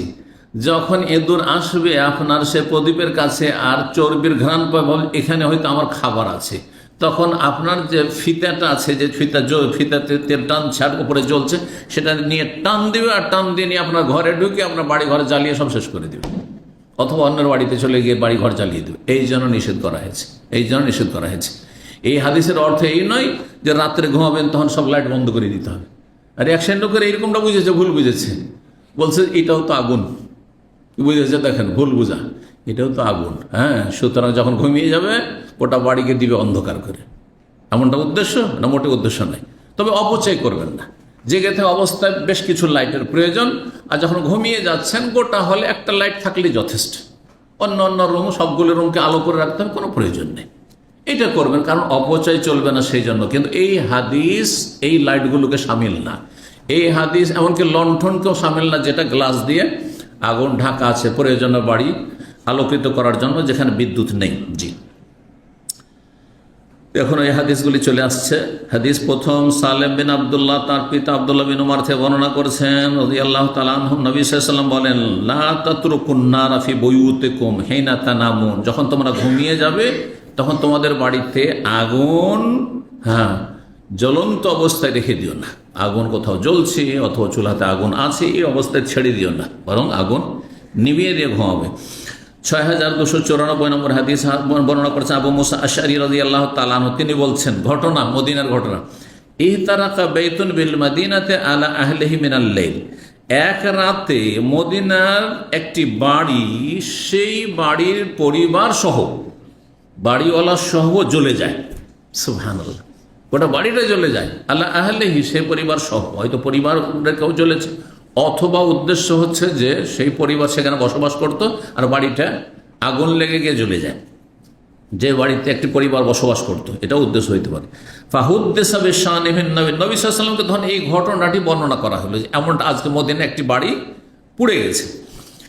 কালা, তখন বললেন নবী, ইন্না হাযিহিন নারা ইন্নামা হিয়া আদুউল লাকুম, এই আগুন হচ্ছে তোমাদের শত্রু, আগুন হচ্ছে তোমাদের, যাতে মানুষের ক্ষতি হয় সেটিকে হাদিসের ভাষায় শত্রু বলা হয়েছে।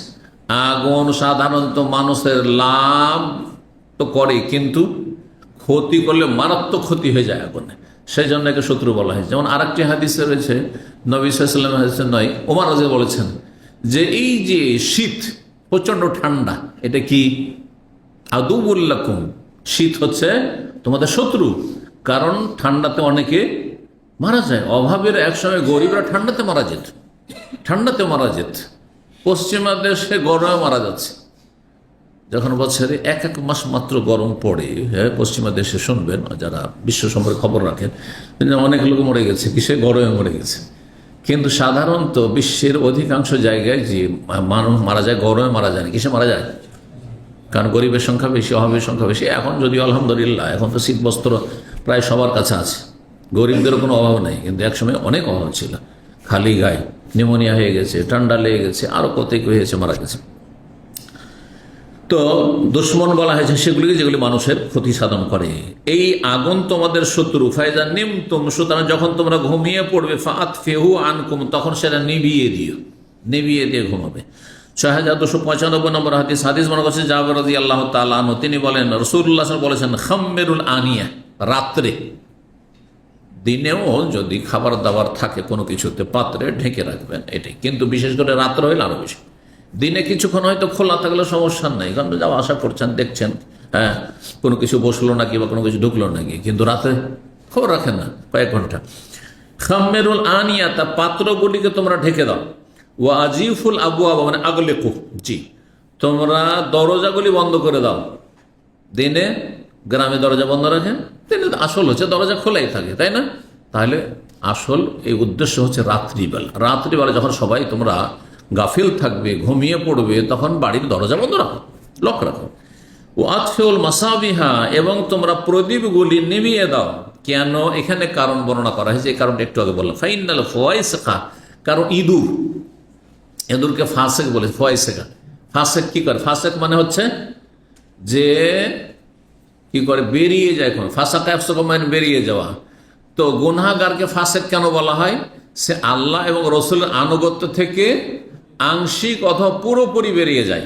এই জন্য কাফের হচ্ছে বড় ফাসেক, হ্যাঁ, ফাসেক আকবর।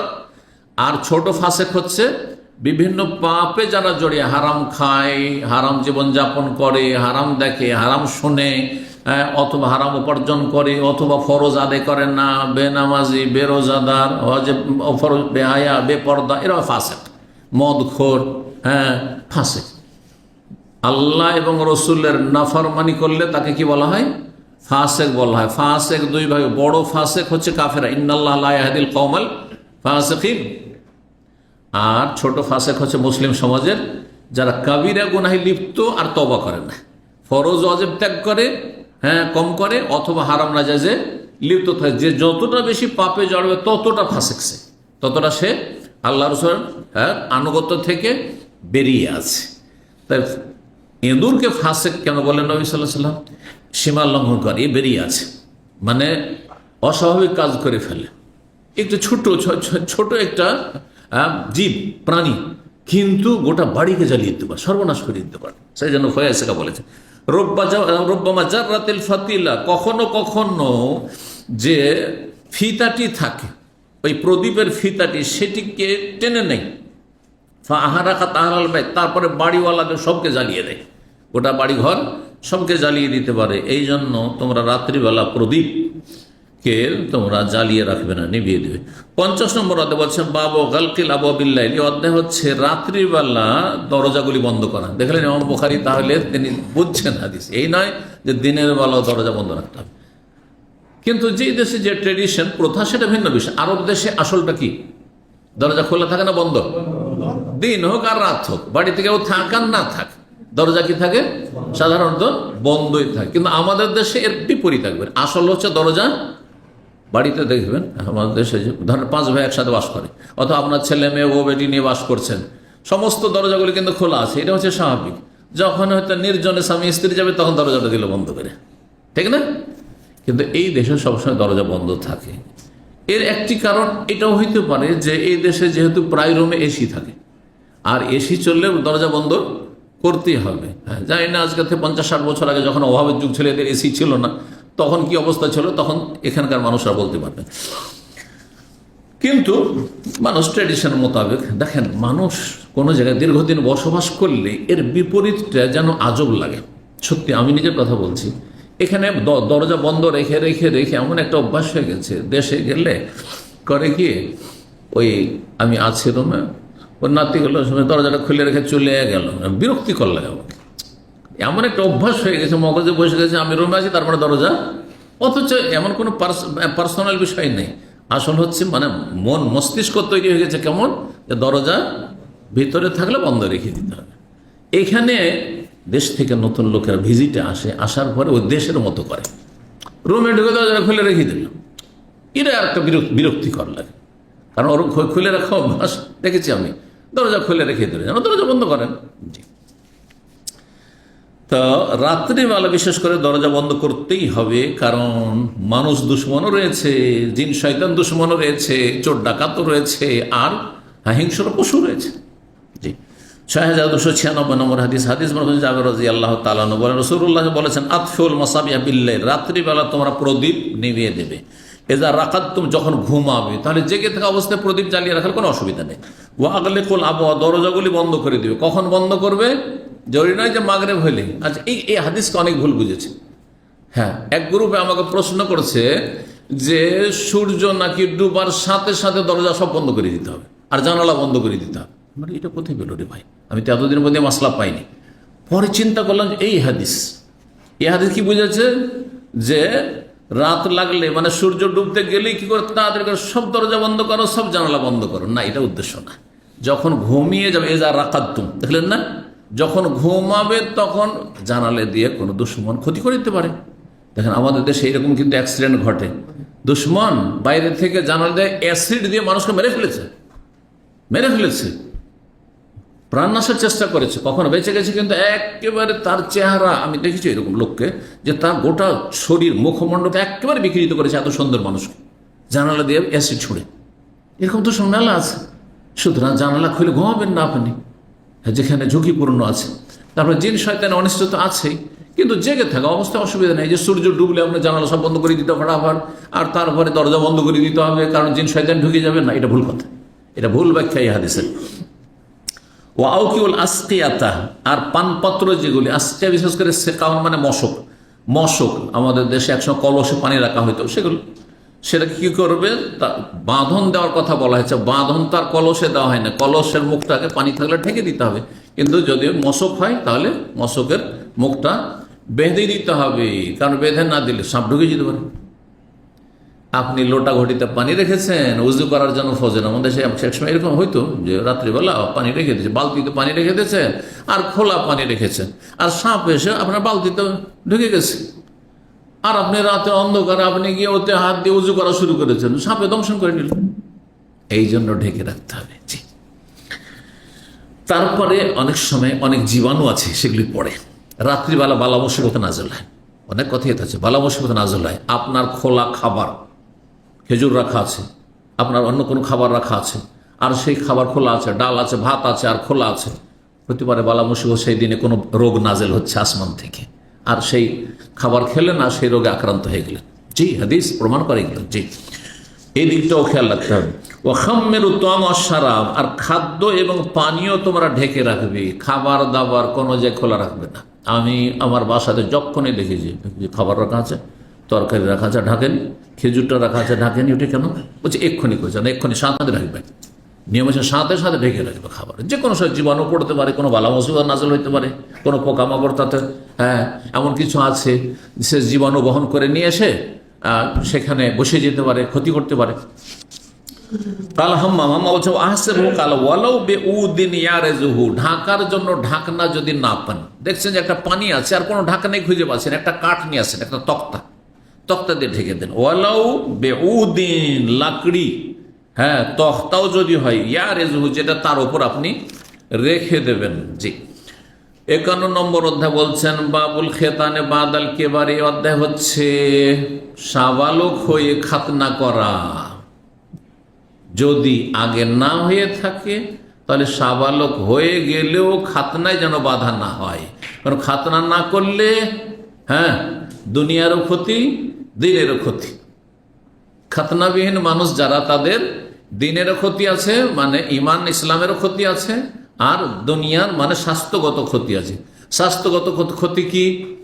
কারণ চামড়াটা ধীরে ধীরে, মানুষ যখন গ্রোথ হচ্ছে, মানুষ বড় হচ্ছে, তখন চামড়াটাও বড় হচ্ছে, গুপ্তাঙ্গের অগ্রভাগ, তখন ওখানে পেশাব জমে থাকবে, অথবা সাবালক হয়েছে বীর্য বের হবে, কিছুটা বীর্য সেখানে বদ্ধ হয়ে থেকে যাবে, আর যার ফলে সেখানে ধীরে ধীরে কি হবে, ইনফেকশন হবে, ইনফেকশন হবে, প্রদাহ হয়ে তারপরে তখন কি শুরু হবে, তখন ইনফেকশন, যে ক্যান্সার হয়, কি দেখা হয়, প্রথম ইনফেকশন, তারপরে ঘা, তারপরে ক্যান্সারের স্টেজ আছে।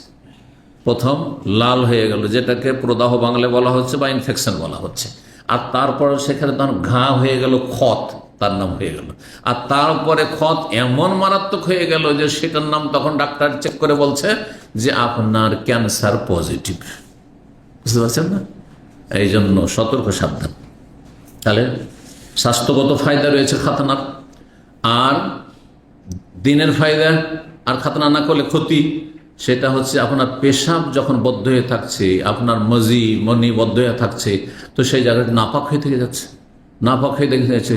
আর নাপাক হয়ে যদি থেকে যায় শরীর, তাহলে উজু করলেও কাজ হবে না, আর গোসল করলে ওপরে গোসল করলেন, ভিতরে দুই জায়গাতে তো অগ্রভাগে তো আপনার থেকেই গেল, তাহলে নাপাকি, তাহলে আপনি পাক হইতে পারলেন না। আর পাক না হইলে যখন পবিত্রতাই হলো না, তাহলে আপনার নামাজও হয় না, তাহলে আপনি বেনামাজি আল্লাহর কাছে আপনার হাসর হইল, এগুলো ক্ষতি রয়েছে। জি, এই জন্য খাতনা করা ওয়াজিব। খাতনা করা হচ্ছে যে ফিতরাত, প্রাচীনতম সুন্নতের মধ্যে ফরজ কাজ। এই জন্য সাবালক হয়েও যদি কেউ দেখে যে না আমার তো খাতনা করেনি, আমার দায়িত্বশীলরা অথবা অমুসলিম নিমুসলিম হয়েছে, খাতনা করে নেওয়া ওয়াজিব, খাতনা করা ওয়াজিব। জি, কিন্তু সেটি যেন ইসলামে বাধা না হয়। কোনো একজন আসছে আমি ইসলাম গ্রহণ করব কিন্তু খাতনা করব না, বলবেন তাহলে যাও মা আসসালাম, তোমার ইসলাম গ্রহণযোগ্য না, বলবেন। কিন্তু যদি বলে যে আমি ইসলাম গ্রহণ করব, আমি কালমা পড়বো, নামাজ পড়বো, কিন্তু মূর্তি পূজা করব, তো বলবেন যে আসো কলমা পড়ে নাও, না কলমা চলবে না, কারণ কালেমার সাথে সাংঘর্ষিক। কিন্তু খাতনা না করে কালেমার সাথে তৌহিদের সাথে সাংঘর্ষিক না, সে ফাসিক, সে গুনাহগার, কিন্তু সে কাফের না, যে খাতনা করেনি, বুঝছেন না। কিন্তু যেই ব্যক্তি বলবে আমি মূর্তি পূজা করবো, মাজার পূজা করবো, মাজার পূজা ছাড়বো না, তবে আমি আপনাদের সাথে আছি, বুঝছেন না, আমাদের সাথে না, তুমি বাইরে আছো। 6000। আচ্ছা, তারপরে বলছেন হ্যাঁ বাবুল খেতান বাদাল কিবার, সাবালক হয়ে গেলেও কি করা, খাতনা করা। এই অধ্যায়ের অর্থ এই নয় যে নাবালক অবস্থায় খাতনা করবেন না, সাবালক হয়ে খাতনা করবেন। বড় উদ্দেশ্য হচ্ছে এতদিন যদি খাতনা না হয়ে থাকে, নাবালক অবস্থায় সাবালক হয়ে গেলেও খাতনা করবেন। ওয়ানাতফিল এবত, আর বগলে পশমগুলি উঠিয়ে ফেলা, এটি হচ্ছে উত্তম। কিন্তু কেউ যদি ব্লেড ব্যবহার করে অথবা আজকালকার যে মেশিন রয়েছে ব্যবহার করে, জায়েজ রয়েছে, কোনো অসুবিধা নেই। কারণ অনেক সময় উঠিয়ে ফেলতে কষ্ট হয়, বিশেষ করে যারা এর আগে কেটে নিয়েছে আর মোটা শক্ত হয়ে গেছে, তাদের জন্য খুব কষ্ট করে। সুতরাং সেটি কোনো জরুরি বিষয় নয়, শুধু উত্তম বিষয়। 6297 নম্বর হাদিস, হাদিস বর্ণনা করেছেন আবু হুরায়রা রাদিয়াল্লাহু তাআলা। তিনি বলেন নবী সাল্লাল্লাহু আলাইহি ওয়াসাল্লাম বলেছেন, আল ফিতরাতু খামসুন, প্রাচীনতম সুন্নত হচ্ছে বা প্রাকৃতিক সুন্নত হচ্ছে 5টি। আল খেতান, খাতনা করা, এক যেটি ফরজ। অল ইস্তেহদাদ, আর ব্লেড ব্যবহার করা। ইস্তেহদাদ হাদিদ থেকে, হাদিদ বলতে এখানে লোহার, হ্যাঁ কি খুর, খুর বলতে হয়, লোহা দিয়ে খুর তৈরি হয়, খুর বা ব্লেড ব্যবহার করা। ও নাতফুল এবেদ, এবং বগলের পশম উঠিয়ে ফেলা। ও কাসুসারে, মোচ মুন্ডন করা, না কাটা, কাটা, কিন্তু কাটা সব রকম জায়েজ রয়েছে। আপনি একটু বড় রেখেও কাটতে পারেন, আপনার ঠোঁটের কাছে একবারে বড় বড় করে, আবার সেটাকে আপনি আরো ছোট করতে পারেন, আরো ছোট করতে পারেন। একেবারে ব্লেড দিয়ে মুন্ডন করবেন না। মেশিন দিয়ে কেউ যদি জিরো করে সেটা মুন্ডন নয়, মেশিন দিয়ে মুন্ডন করে সেটা, বা মেশিন দিয়ে যদি কেউ জিরো করে সেটা মুন্ডন বলা যাবে না, সেটা একেবারে ছোট করা। একটি হাদিস আনহেকুস সাওয়ারে, তোমরা মোচকে খুব বেশি করে ছোট করো, তার অন্তর্ভুক্ত। আর যদি কেউ ব্লেড ব্যবহার করেই নেই, তাহলে ব্লেড দিয়ে, অনেকে ব্লেড ব্যবহার করে, বিশেষ করে আমাদের তবলিগি ভাইরা কিন্তু ব্লেড ছাড়া অন্য কিছু না, ওদের কিন্তু মস্তুস রাখেন, তাই না, ব্লেড ব্যবহার করে বা খুর ব্যবহার করে, মেশিন নাই। তো এটা কি নাজায়েজ? নাজায়েজ নয়। তবে অনেক আইম্মায়ে কেরামগণ এটাকে মাকরুহ, অপছন্দনীয় বলেছেন। মাকরুহ, ইমাম মালিক রাহিমাহুল্লাহ এটিকে মাকরুহ বলেছেন। সুতরাং সেটা অনুত্তম, কিন্তু কোনো হারাম নাজায়েজ কাজ নয়। ইস্তেহদাদ মানে লোহা ব্যবহার করা। ইস্তেহদাদ কিসের কাজে? নাভির পশম, এখানে ভদ্র ভাষা ব্যবহার করা হয়েছে, মার্জিত ভাষা ব্যবহার করা হয়েছে। নাভির নিচের পশম পরিষ্কার করার জন্য খুর ব্যবহার করা ইস্তেহদাদ মানে। বগলের চুল উঠিয়ে ফেলা, মোচ ছোট করা, কাস, এটি হচ্ছে উত্তম সুন্নাত। ওয়া তাকলিমুল আজফার, আর নখ কাটা। কলম মানে কাটা, কিন্তু কলম মানে কাটা। তো কলমকে কলম কেন বলা হয়? কলমের শাব্দিক অর্থ কিন্তু কাটা। এই জন্য যে আগের যুগের কলম কি করা হইতো, কেটে কলম রেডি করা হইতো, এটা আমরা করেছি। কঞ্চির কলমকে ব্যবহার করেছেন না আপনারা? পাননি ওই যুগ? ওই যে একজন বাচ্চার পেছনে। আমরা ছোটকালে যত লেখাপড়া শিখেছি সব কঞ্চির কলমে, বুঝছেন তো। বাঁশের কঞ্চি নিয়ে আসতাম, দিয়ে কেটে, মা কেটে দিত রাহিমাহুল্লাহ, অথবা আব্বা অথবা যে কেউ হোক কেটে দিল, কেটে সুন্দর করে দিল। অথবা ছাত্র যারা বড় ছিল তারা ছোট, আমরা ছোট ছাত্র ছিলাম, আমাদেরকে কেটে সুন্দর করে দিত। আর তারপরে কালির বড়ি পাওয়া যেত, সেগুলোকে গুলে কালি রেডি করতাম, কালিতে ডুবাইতাম, আর তখন ভালো শ্রুতি লিখতাম, সুন্দর আরবি লিখা, আলি বা তার সাথে লিখতাম। এইভাবে আমরা লেখা শিখেছি। জি, তারপরে পেন্সিল আসলো, স্লেট আসলো, এসব আসলো। 6298 নম্বর হাদিস, হাদিস বর্ণনা করেছেন আবু হুরায়রা রাদিয়াল্লাহু তাআলা। তিনি আন্না রাসূলুল্লাহ সাল্লাল্লাহু আলাইহি ওয়াসাল্লাম বলেন, ইখতাতানা ইব্রাহিম আলাইহিস সালাতু ওয়াস সালাম। ইব্রাহিম আলাইহিস সালাম নিজের খাতনা নিজেই করেছেন, নিজের খাতনা নিজেই করেছেন। খাতনা করার কোন লোক যদি না পান তো নিজের খাতনা নিজে করতে, এই সাহস থাকতে হবে। এটা হচ্ছে ইব্রাহিমী সুন্নাত, ইব্রাহিমী সুন্নাত। জি। কত বছর বয়সে? বলছে বাদা সামানিনা, 80 বছর বয়সে, 80 বছর বয়সে। এটা সহিহ বুখারীর হাদিস। অন্য একটি মওকুফ রিওয়ায়াত রয়েছে 120 বছর বয়সে। দুটো সাংঘর্ষিক হয়ে যায়, কেমন কথা হইল। তো কেউ কেউ বলেছেন যে না, এটা সহিহ, যেহেতু সহিহ বুখারীর হাদিস 80 বছর বয়সে। আর 120-এর হাদিসটি দুর্বল, যেহেতু মওকুফ সিরিজ সাহাবীর উক্তি, সেটা রাসূলুল্লাহ সাল্লাল্লাহু আলাইহি ওয়াসাল্লামের উক্তি নয়, আর এটা হচ্ছে নবী সাল্লাল্লাহু আলাইহি ওয়াসাল্লামের উক্তি। আর আরেক দল সমন্বয় করেছেন, বলছেন 80 বছর বাদা সামানি, 80 বছর পরে। এখানে বলেন 80 বছর বয়সে বলেননি, কিন্তু 80 বছর পরে, মানে এরাক থেকে শাম দেশে যে হিজরত করলেন, যখন বাবা বাড়ি থেকে তাড়িয়ে দিল, হ্যাঁ, আজর কাফের মুশরিক, তখন বাড়ি থেকে বেরিয়ে চলে গেলেন হিজরত করে কোথায়?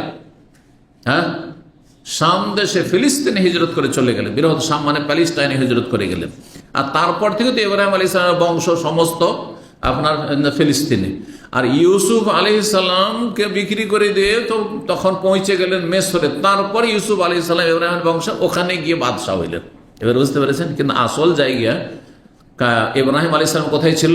জন্মভূমি এরাকে ছিল। এরাক থেকে ফিলিস্তিন, ফিলিস্তিন থেকে ইউসুফ আলাইহিস সালামের জামানায়, হ্যাঁ, ওর ভাইয়েরা বাপসহ গিয়ে পৌঁছলেন মেসরে। আবার মেসর থেকে তখন মুসা আলাইহিস সালামের যুগে, হ্যাঁ, ফেরাউনের কবল থেকে রক্ষা পেয়ে সেখান থেকে চলে আসলেন। আর তারপরে তখন ইতিহাস আবার নিজের মাতৃভূমি সেই মোবারক জমিনে ফিলিস্তিনে ফিরে আসলেন। ইব্রাহিম আলাইহিস সালাম 80 বছর পরে খাতনা করেছেন, মানে হিজরতের 80 বছর পরে, হিজরতের 80 বছর পরে। তাহলে 120-এ আর কতদিন থাকা? 40 বছর। তাহলে হিজরতের সময় কত বয়স ছিল তাহলে ইব্রাহিম আলাইহিস সালামের? হ্যাঁ, 40 বছর। 40 আর 80 কত হয়? 120 বছর। এবার বুঝতে পেরেছেন? তো এইভাবে কেউ কেউ সমন্বয় করেছে। ইব্রাহিম আলাইহিস সালামের আয়ু কত ছিল তাহলে? খাতনা তো করলেন, খাতনা করার পরে কি মারা গেছেন? হ্যাঁ, অথবা 120 বছরে মারা গেছেন, তাও তো প্রমাণিত হয় না, ঠিক না? এই জন্য এই ক্ষেত্রে তার ইন্তেকাল আয়ুর ক্ষেত্রে দুটো মত রয়েছে। প্রসিদ্ধ মত হচ্ছে 200 বছর বয়স ছিল। কত ছিল? 200 বছর বয়স ছিল।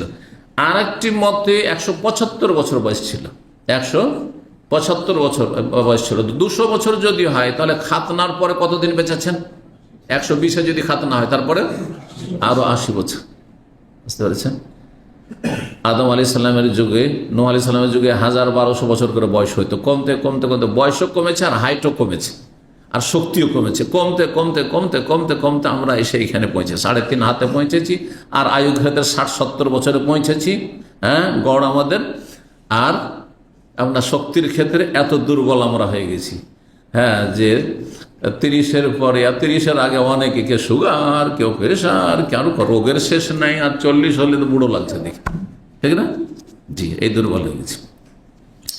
আল্লাহু আকবার। আল্লাহ যেন ইমানি শক্তি দান করেন, আল্লাহর দিন দুনিয়ার আল্লাহ হেফাজত করেন। এই ছিল হাদিস। তো 80 বছর পরে কি হলো? খাতনা হলো ইব্রাহিম আলাইহিস সালাম। ওয়াখতাতানা বিল কাদুম। আর কাদুম দুই রকম পড়া হয়েছে। তিনি খাতনা করেছিলেন কাদুম দ্বারা, একটি অর্থ, অর্থাৎ কোড়ালি দ্বারা। কোড়ালি বুঝেন? কোড়াল না কোড়ালি বলেন? হ্যাঁ, দুটাই। কোন এলাকায় কোড়ালি বলে, কোন এলাকায় কোড়াল বলে। হ্যাঁ, আর আঞ্চলিক ভাষা আমাদের অঞ্চলে কুড়ল বলে। হ্যাঁ, কুড়াল। তো এই কুড়াল দিয়ে দিলেন একবারে কোপ, কিসে খাতনা করে ফেললেন। সুবহানাল্লাহ। আল্লাহর হুকুম, আল্লাহর পরীক্ষা। আল্লাহ বলছেন ইব্রাহিমকে আমি মেলা পরীক্ষা করি। ওয়াইজিব তাআলা ইব্রাহিম রাব্বুহু বিকালিমাত, মেলা হুকুম দ্বারা আল্লাহ পরীক্ষা করেছেন। এটা একটা হুকুম ছিল। 80 বছর বয়সে অথবা 80 বছর হিজরতের 120 বছর বয়সে কাউকে যে তোমার খাতনা তুমি করো, আল্লাহর পরীক্ষা হতে পারে। আমি ভয় পাচ্ছি, আল্লাহ পারবো না, তোমার এই হুকুম পারবো, আল্লাহ তুমি মাফ করো। করেছেন কি না করেননি? সুবহানাল্লাহ। আল্লাহ বলছেন ফাতামাহুন্না, সবগুলিতে পাস করেছেন, সবগুলিতে তিনি উত্তীর্ণ হয়েছেন। যা হুকুম করেছে, ছেলে জবাই করো, ছেলে কোরবানি করো, কোরবানি করেছেন, কোরবানি করতে গেছে। আমি বাঁচিয়ে নিয়েছি সেটা ভিন্ন বিষয়, কিন্তু তিনি কোরবানি করেছেন, ঠিক কিনা? কাবা ঘর বানাও, যাও স্ত্রীকে বনবাসে মক্কায় রেখে আসো, ছেলেকে রেখে আসো। বলছে আল্লাহ এটা পারবো না, তুমি যা বলবা বলো, কিন্তু আমি ছেলে রেখে আসতে পারবো না, ঠিক না? বলে দিবেন আপনি না, কাজ কর ফাতামাহুন না। আল্লাহ বলছে, আল্লাহ অনেকগুলি পরীক্ষা, এমনি খালিলুল্লাহ বলাননি আল্লাহ রাব্বুল আলামিন তাকে। জি, তো কোড়াল দ্বারা কি করেছেন, নিজের খাতা নিজে করেছেন। যদি কাদুম পড়েন মুখাফফাতান মানে তাসদিদ ছাড়া, কাদুম করে। কাল আবু আব্দুল্লাহ, আবু আব্দুল্লাহ মানে বুখারী বলছেন হাদাসান কতাইবা কাল হাসান বগীরা নবী জিয়ারাত কালা ওবিল কাদ্দুমে। কোন রিওয়ায়াতের হয়েছে, কেউ কেউ বর্ণনা করেছেন কাদ্দুম। যদি তাসদিদ দিয়ে পড়েন ওয়া হুয়া মাওদাউন মুসাদ্দাদুন, সেটা একটি জায়গার নাম। যদি তাসদিদ দিয়ে পড়েন, কাদ্দুম পড়েন তো একটা জায়গার নাম, যেখানে তিনি এই নামক জায়গায়, কাদ্দুম নামক জায়গায় তিনি কি করেছিলেন, খাতনা করেছিলেন গ্রামে। 6000। আর কেউ কেউ বলেছেন না, দুটোরই অর্থ একই, দুটোর অর্থ একই। কেউ জায়গার নামে নিয়েছেন, কেউ অস্ত্রের নামে নিয়েছেন, অর্থে নিয়েছেন। 6299 নম্বর হাদিস। হাদিস বর্ণনা করছেন সাইদ ইবনে জুবাইর। তিনি সুয়েদ ইবনে আব্বাস, আব্দুল্লাহ ইবনে আব্বাস রাদিয়াল্লাহু তাআলা আনহুকে জিজ্ঞাসা করা হয়, প্রখ্যাত সাহাবী, মুফাসসির সাহাবী, ইবনে সাহাবী, মিসলু মান আনতা হিনা কবেজান নবী সাল্লাল্লাহু আলাইহি ওয়াসাল্লাম, নবী সাল্লাল্লাহু আলাইহি ওয়াসাল্লামের ইন্তেকালের সময় তুমি কার মতো ছিলেন, বা আপনি কার মতো ছিলেন, আপনার বয়স বলি না, আপনি কার মতো ছিলেন, আপনি যখন মাদ্রাসা থেকে পাশ করেন বা মদিনায় পড়ে তখন কার মতো ছিলেন, মানে কোন বয়সের ছিলেন, কত আপনার আয়ু ছিল। কালা, তখন বলে আনাই আমাদের মখতুনুন, যখন নবী সাল্লাল্লাহু আলাইহি ওয়াসাল্লাম ইন্তেকাল হয় তখন আমার খাতনা হয়ে গেছিল, আমার খাতনা হয়ে গেছিল, খাতনা করা ছিলাম। কাল, বর্ণনাকারী বলছেন সাইদ ইবনে জুবাইর, ওয়া কানু লা ইয়াখতানুনা আর-রাজুল হাত্তা ইউদরিক, সাহাবায়ে কেরামগণ সাধারণত অতদিন পর্যন্ত ছেলেদের খাতনা করতেন না যতদিন পর্যন্ত ইউদরিকা মানে ইয়াবলুগা, সাবালক না হয়ে যেত। সাবালক হইলে তখন সাহাবীরা খাতনা করতেন, তার মানে মোটামুটি 12 বছর 13 বছর বয়সে তারা গিয়ে কি করতেন, খাতনা করতেন। হ্যাঁ, খুব তাড়াতাড়িও যদি একটা ছেলে সাবালক হয় তো কমপক্ষে 12 বছর স্বপ্নদোষ হইতে বা নাভির নিচের পশম গজাতে 12-13 বছর বয়স হইলে সাধারণত সাহাবীরা কি করতেন, খাতনা করতেন। তাহলে বোঝা গেল যে যদি সাবালক হওয়ার আগে খানে খাতনা করে 12 বছর 13 বছর, এটা নাজায়েজ নয়। মাসলা শুনে ভালো করে, নতুন লাগবে আজকে কিছু কথা। তো জায়েজ রয়েছে, কারণ সাহাবায়ে কেরাম এটি আমল থেকে কোনো নাজায়েজ কাজ তারা করেননি। যেখানে ওহী নাযিল হচ্ছে, নবী সাল্লাল্লাহু আলাইহি ওয়াসাল্লাম মওজুদ রয়েছে, নাজায়েজ আপত্তিকর কাজ হলে নবী নিষেধ করবেন অথবা আল্লাহ ওহী করে নিষেধ করে দেবেন, ঠিক কিনা, জায়েজ রয়েছে। বাংলাদেশে বা বাংলা ভাষাভাষীদের মধ্যে আমরা আমাদের ছোটকালে কিন্তু বেশিরভাগ খাতনা হয়তো কখন জানেন, যেন প্রাইমারি ক্লাস 4 পড়া হয়ে গেছে। সাবালক নিম সাবালক হয়ে দিলে তখন, যে নিম সাবালক বলা মানে এই যে 12 বছর 10 বছর 12 বছর, তখন খাতনা করার জন্য ওস্তাদ এসেছে আর সব কিছু রেডি করেছে, আর ও জানছে আমার খাতনা হবে, কারো বাড়ি থেকে লুকিয়ে গেছে, খুঁজেই পাওয়া যায় না, খোঁজ ধরে নিয়ে টেনে হেঁচড়ে ধরে নিয়ে এসে হাজির করছে। এগুলো আমরা দেখেছি ছোটকালে, বুঝছেন না। আরবরা কি করে, ব্যতিক্রম একবারে। আরবদের মাঝে আবার আছে 7 দিনেই খাতনা। আর এটাকে এমনভাবে কিছু লোকেরা সুন্নত নিয়েছে যে আমি এখানে আসার পরে আমার 2 ছেলের খাতনা হয়েছে, এক ছেলের সেন্ট্রাল হসপিটালে খাতনা হয়েছে 3 নম্বর, আর 4 নম্বর ছেলের দেশেই করেছি। তো যাই হোক, এদের খাতনাগুলি করেছি 2 বছর 3 বছর বয়স, এই সময়টায় 2 থেকে 3 বছর বয়সের মধ্যে করেছি যতটা আমার মনে আছে। বেশি বয়সেও না, আবার ওই 7 দিনে বা 14 দিনে বা 21 দিনে বা 2 মাস 3 মাসেও করিনি। তো অনেকেই ওই যারা আরবদের দেখে আসে মনে করে এটাই উত্তম মনে হয়, এসে বলে যে শেখ আপনি খাতনা করে নেন 7 দিনে। এমনকি হাসপাতালে ওরা বলে যে খাতনা করে নেন এখনই, যখনই নিয়ে আসছে হাসপাতাল থেকে জন্ম হওয়ার পরে রিলিজ করে খাতনা করে নেন, খাতনার অ্যাপয়েন্টমেন্ট নিয়ে নেওয়া উচিত না, এত খাতনা করবো না, এত ছোট দামে খাতনা করবো না, করায়নি। যাই হোক, সেটা আমার ব্যাপার, তো আমি এটাকে ভালো মনে করি।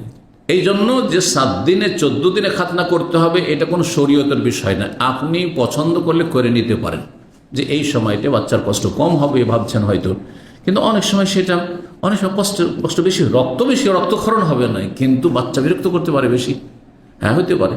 সুতরাং সেটা আপনার মর্জি।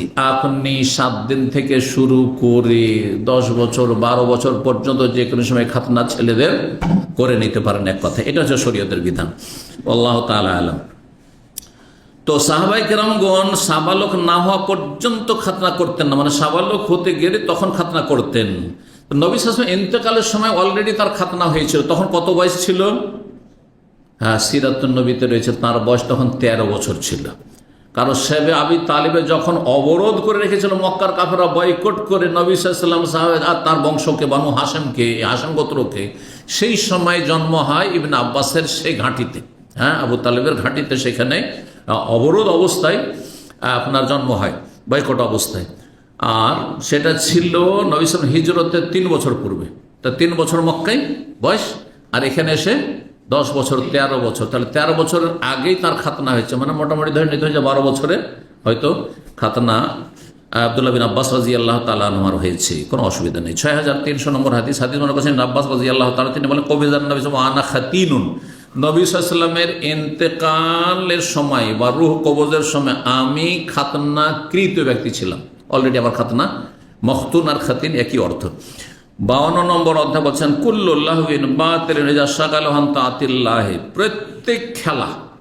প্রত্যেক খেলাধুলা হচ্ছে বাতিল, নাজায়েজ, হারাম, যদি সেটি আল্লাহর আনুগত্য, নেকির কাজে বাধাগ্রস্ত করে।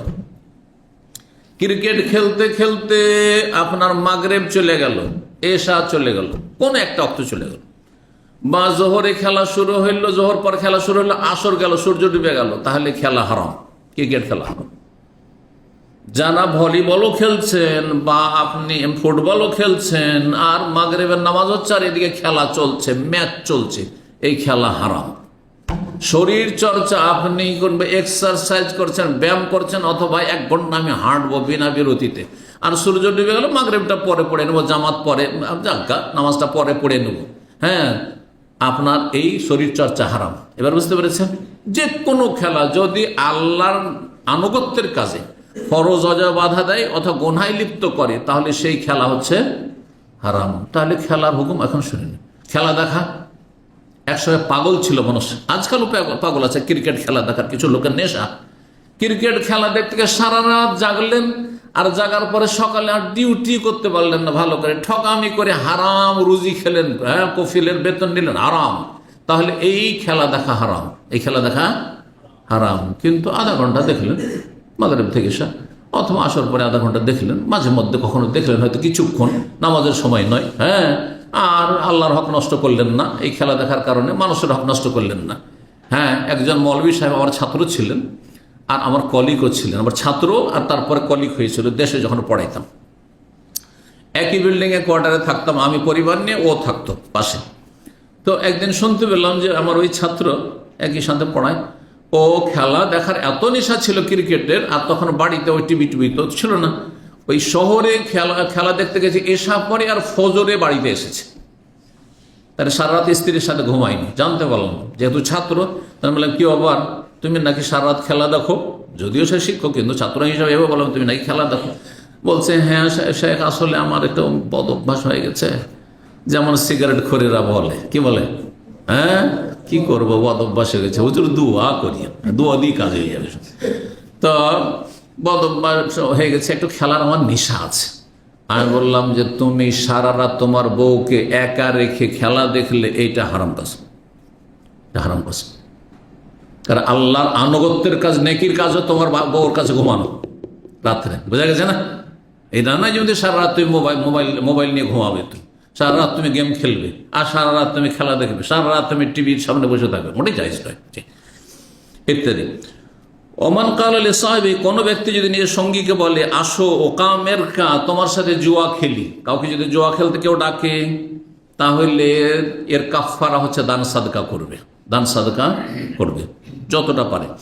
সূরা লোকমানের আয়াত রয়েছে, আয়াত নম্বর 6, মিনান নাস মান ইয়াশতারিল্লাহু আল হাদিস, কিছু মানুষ এমন আছে, অবাঞ্ছিত মানুষ, খারাপ মানুষ, যারা খেল তামাশার বিষয়কে ক্রয় করে বেছে নেই, মানে খেল তামাশায় মত্ত থাকে, লিউদিল্লা আন সাবিলিল্লাহ বিগাইরি, তারা অজ্ঞতাবশত আল্লাহর রাস্তা থেকে নিজেকেও পথভ্রষ্ট করে, অন্যকেও পথভ্রষ্ট করে, তাদের আল্লাহ নিন্দা করেছেন। জি, 6301 নম্বর হাদিস বর্ণনা করছেন আবু হুরায়রা রাদিয়াল্লাহু তাআলা, তিনি বলে রাসূলুল্লাহ সাল্লাল্লাহু আলাইহি ওয়াসাল্লাম বলেছেন, মান হালাফা মিনকুম, তোমাদের কেউ যদি হলফ করে, হলফ মানে বাংলা কিন্তু আমরা বলি এটা ভাষা, হলফ করা বুঝেন না, কসম করা, শপথ করা, কসম ও আরবি, হলফ ও আরবি। হলফ করে বলেন তো, বলে না শপথ।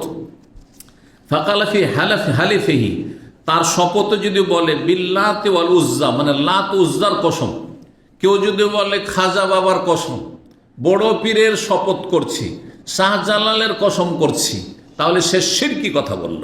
যদি বিশ্বাস করে যে তারা কিছু দিতে পারে তো বড় মুশরিক হয়ে গেল, যতক্ষণ আকীদা শুদ্ধ না হবে। কিন্তু বিশ্বাস নেই, আল্লাহই দাতা, কিন্তু লাত উজ্জার নাম লো, দেবদেবী কিছুই করতে পারে না, কিন্তু লাত উজ্জার নামে কসম করলো, তাহলে সেই ব্যক্তি কাফেরদের মতো যেহেতু হয়ে গেল, বা কাফেরদের মতো কথা বললো, উচ্চারণ করলো, ফালিয়াকুল লা ইলাহা ইল্লাল্লাহ। কাফেরকে মুসলিম হতে হলে কালেমা পড়তে হয়, তুমিও কালেমা পড়ে তোমার গুনার কাফফারা করো। বুঝে সুঝে কালেমা পড়তে হবে, শুধু মন্ত্রের মতো পড়লে হবে না যে আমি তৌহিদ নষ্ট করব না। ওমান কানলে সাহিবি, আর কেউ যদি নিজের সাথী সঙ্গীকে বলে তাল আসো ও কামের তোমার সাথে জুয়া খেলে একটু, তাহলে ফালিয়াতা সাদ্দাক, সে যেন দান সাদকা করে তার কাফফারা মোচন করে। 53 নম্বর সর্বশেষ অধ্যায়, দুটি হাদিস রয়েছে। আবু হুরায়রা রাদিয়াল্লাহু তাআলা, বাবু মাজা ফিলবেন, এই অধ্যায় হচ্ছে ঘর বাড়ি নির্মাণ করা সম্পর্কে। বাড়ি নির্মাণ করা জায়েজ না জায়েজ নয়? হ্যাঁ জায়েজ না? জায়েজ না জায়েজ? একদম ঢালাওভাবে। কয়টা বাড়ি জায়েজ যদি জিজ্ঞেস করি তখন? আপনি একটা গোপালগঞ্জে বানিয়ে রেখেছেন, একটা ঢাকাতে বানিয়ে রেখেছেন, ঠিক আছে, এতটুকু ঠিক আছে। আমি যেহেতু সিটিতে থাকি আর গ্রামে মাঝে মাঝে যেতে হয়তো আমি পরের বাড়ি থাকবো নাকি, তো নিজের একটা বাড়ি বানিয়ে রেখেছি। কিন্তু পয়সা বেশি হয়েছে, চলো একটা রাজশাহীতে বানিয়ে দিলাম, একটা চিটাগাঙে বানিয়ে দিলাম, একটা বানিয়ে দিলাম আমি, চলো খুলনাতে বানিয়ে দিই, একটা বানিয়ে দিয়ে ওই যাবো কক্সবাজার যাবো, তখন ওখানে কি হোটেলে কেন থাকতো, ওখানে একটা বানিয়ে রেখে দিই, জায়েজ। সবগুলিতে শয়তান বসবাস করছে, সারা বছর খালি পড়ে আছে, মোটেই জায়েজ নয়, বুঝতে পারছেন? বাড়িতে আপনার রুম লাগবে 5টি বা 4টি, একটা মেহমানের জন্য, একটা আপনার বেডরুম, একটা মেয়েদের বেডরুম, একটা ছেলেদের বেডরুম, যথেষ্ট কিনা? আপনার লাগবে 5টি, বানিয়ে রেখেছেন 7টি 10টি, তা জায়েজ? জায়েজ না? মোটেই জায়েজ না, অপচয় এটি, বেবরকতি, বরকতহীনতা। ভালো করে শুনে রাখেন। এই জন্য ডালা ভাই প্রথম দুবার জিজ্ঞেস করছি আপনাদেরকে যে বাড়ি বানানো জায়েজ কেন? সব জায়েজ, জায়েজ না, এত ঢালাভাবে সব কিছুকে জায়েজ করে দিবেন না, বুঝছেন না? যতটা প্রয়োজন ততটা বাড়ি বানিয়ে রাখতে পারবেন। ভাড়া দেওয়ার জন্য বানানো সেটা ভিন্ন বিষয়, কিন্তু বিশাল বাড়ি বানিয়ে রেখেছেন আর কেউ বাস করে না, না, ওটাই জায়েজ না, এটা অবশ্যই। হ্যাঁ, কেউ রাস্তাঘাটে, হ্যাঁ, আপনার ব্রিজের নিচে জীবনযাপন করেছে, বসবাস করছে, ফুটপাতে বসবাস করছে, তাকে আপনি 10, 20, 50 হাজার 1 লাখ টাকা দিয়ে একটা ঘর বানিয়ে দিতে পারেন না, আর কোটি কোটি টাকা দিয়ে আপনি বাড়ি তৈরি করছেন, মোটেই জায়েজ না এটা। আপনার যতটা প্রয়োজন ততটা বাড়ি বানাবেন। সালাফদের যুগে পাকা বাড়ি বানানোর ওপর অনেকের আপত্তি ছিল, যেটা বিলাসিতা এবং এটা অপচয়, সেই জন্য পাকা বাড়ি বানানো যাবে না। আর দুনিয়া হচ্ছে ক্ষণস্থায়ী, আপনি পাকা বাড়ি মানে স্থায়ী বাড়ি হয়ে যাচ্ছে। এই জন্য অনেকের মত ছিল যে পাকা বাড়ি, হ্যাঁ, মাটির পাকা বাড়ি, মাটি পুড়িয়ে এটা হারাম, জায়েজ না। জি, এরকম ফতোয়া ছিল, জায়েজ নয়, কিন্তু সঠিক হচ্ছে জায়েজ। হ্যাঁ, এখন যুগ উপযোগী বাড়ি করলে পাকা বাড়ি করতে হবে, কাঁচা বাড়ি চলবে? চলবে না। তা আপনার পয়সাও আছে, শুধু পাকা বাড়ি করতে পারবেন, কিন্তু প্রয়োজনের অতিরিক্ত আপনি বাড়ি বানিয়ে রাখবেন না। প্রয়োজন কতটা, যেমনটা বললাম যে আপনাকে শহরেও থাকতে হয় আর গ্রামে মাঝে মাঝে থাকতে হয় ছুটিতে গিয়ে, সুতরাং দুটো বাড়ি বানাইতে পারেন আপনি। আমি সৌদি আরবে থাকি, কিন্তু দেশে গেলে থাকবো কোথায়? এখন যদি কেউ বলে যে আপনার সব ছেলে মেয়ে সৌদি আরবে থাকে, সবাই যখন এখানে থাকে, তো দেশে বাড়ি রাখার প্রয়োজন কি? না, অবশ্যই প্রয়োজন আছে। আমি ছুটি গেলে থাকবো কোথায়?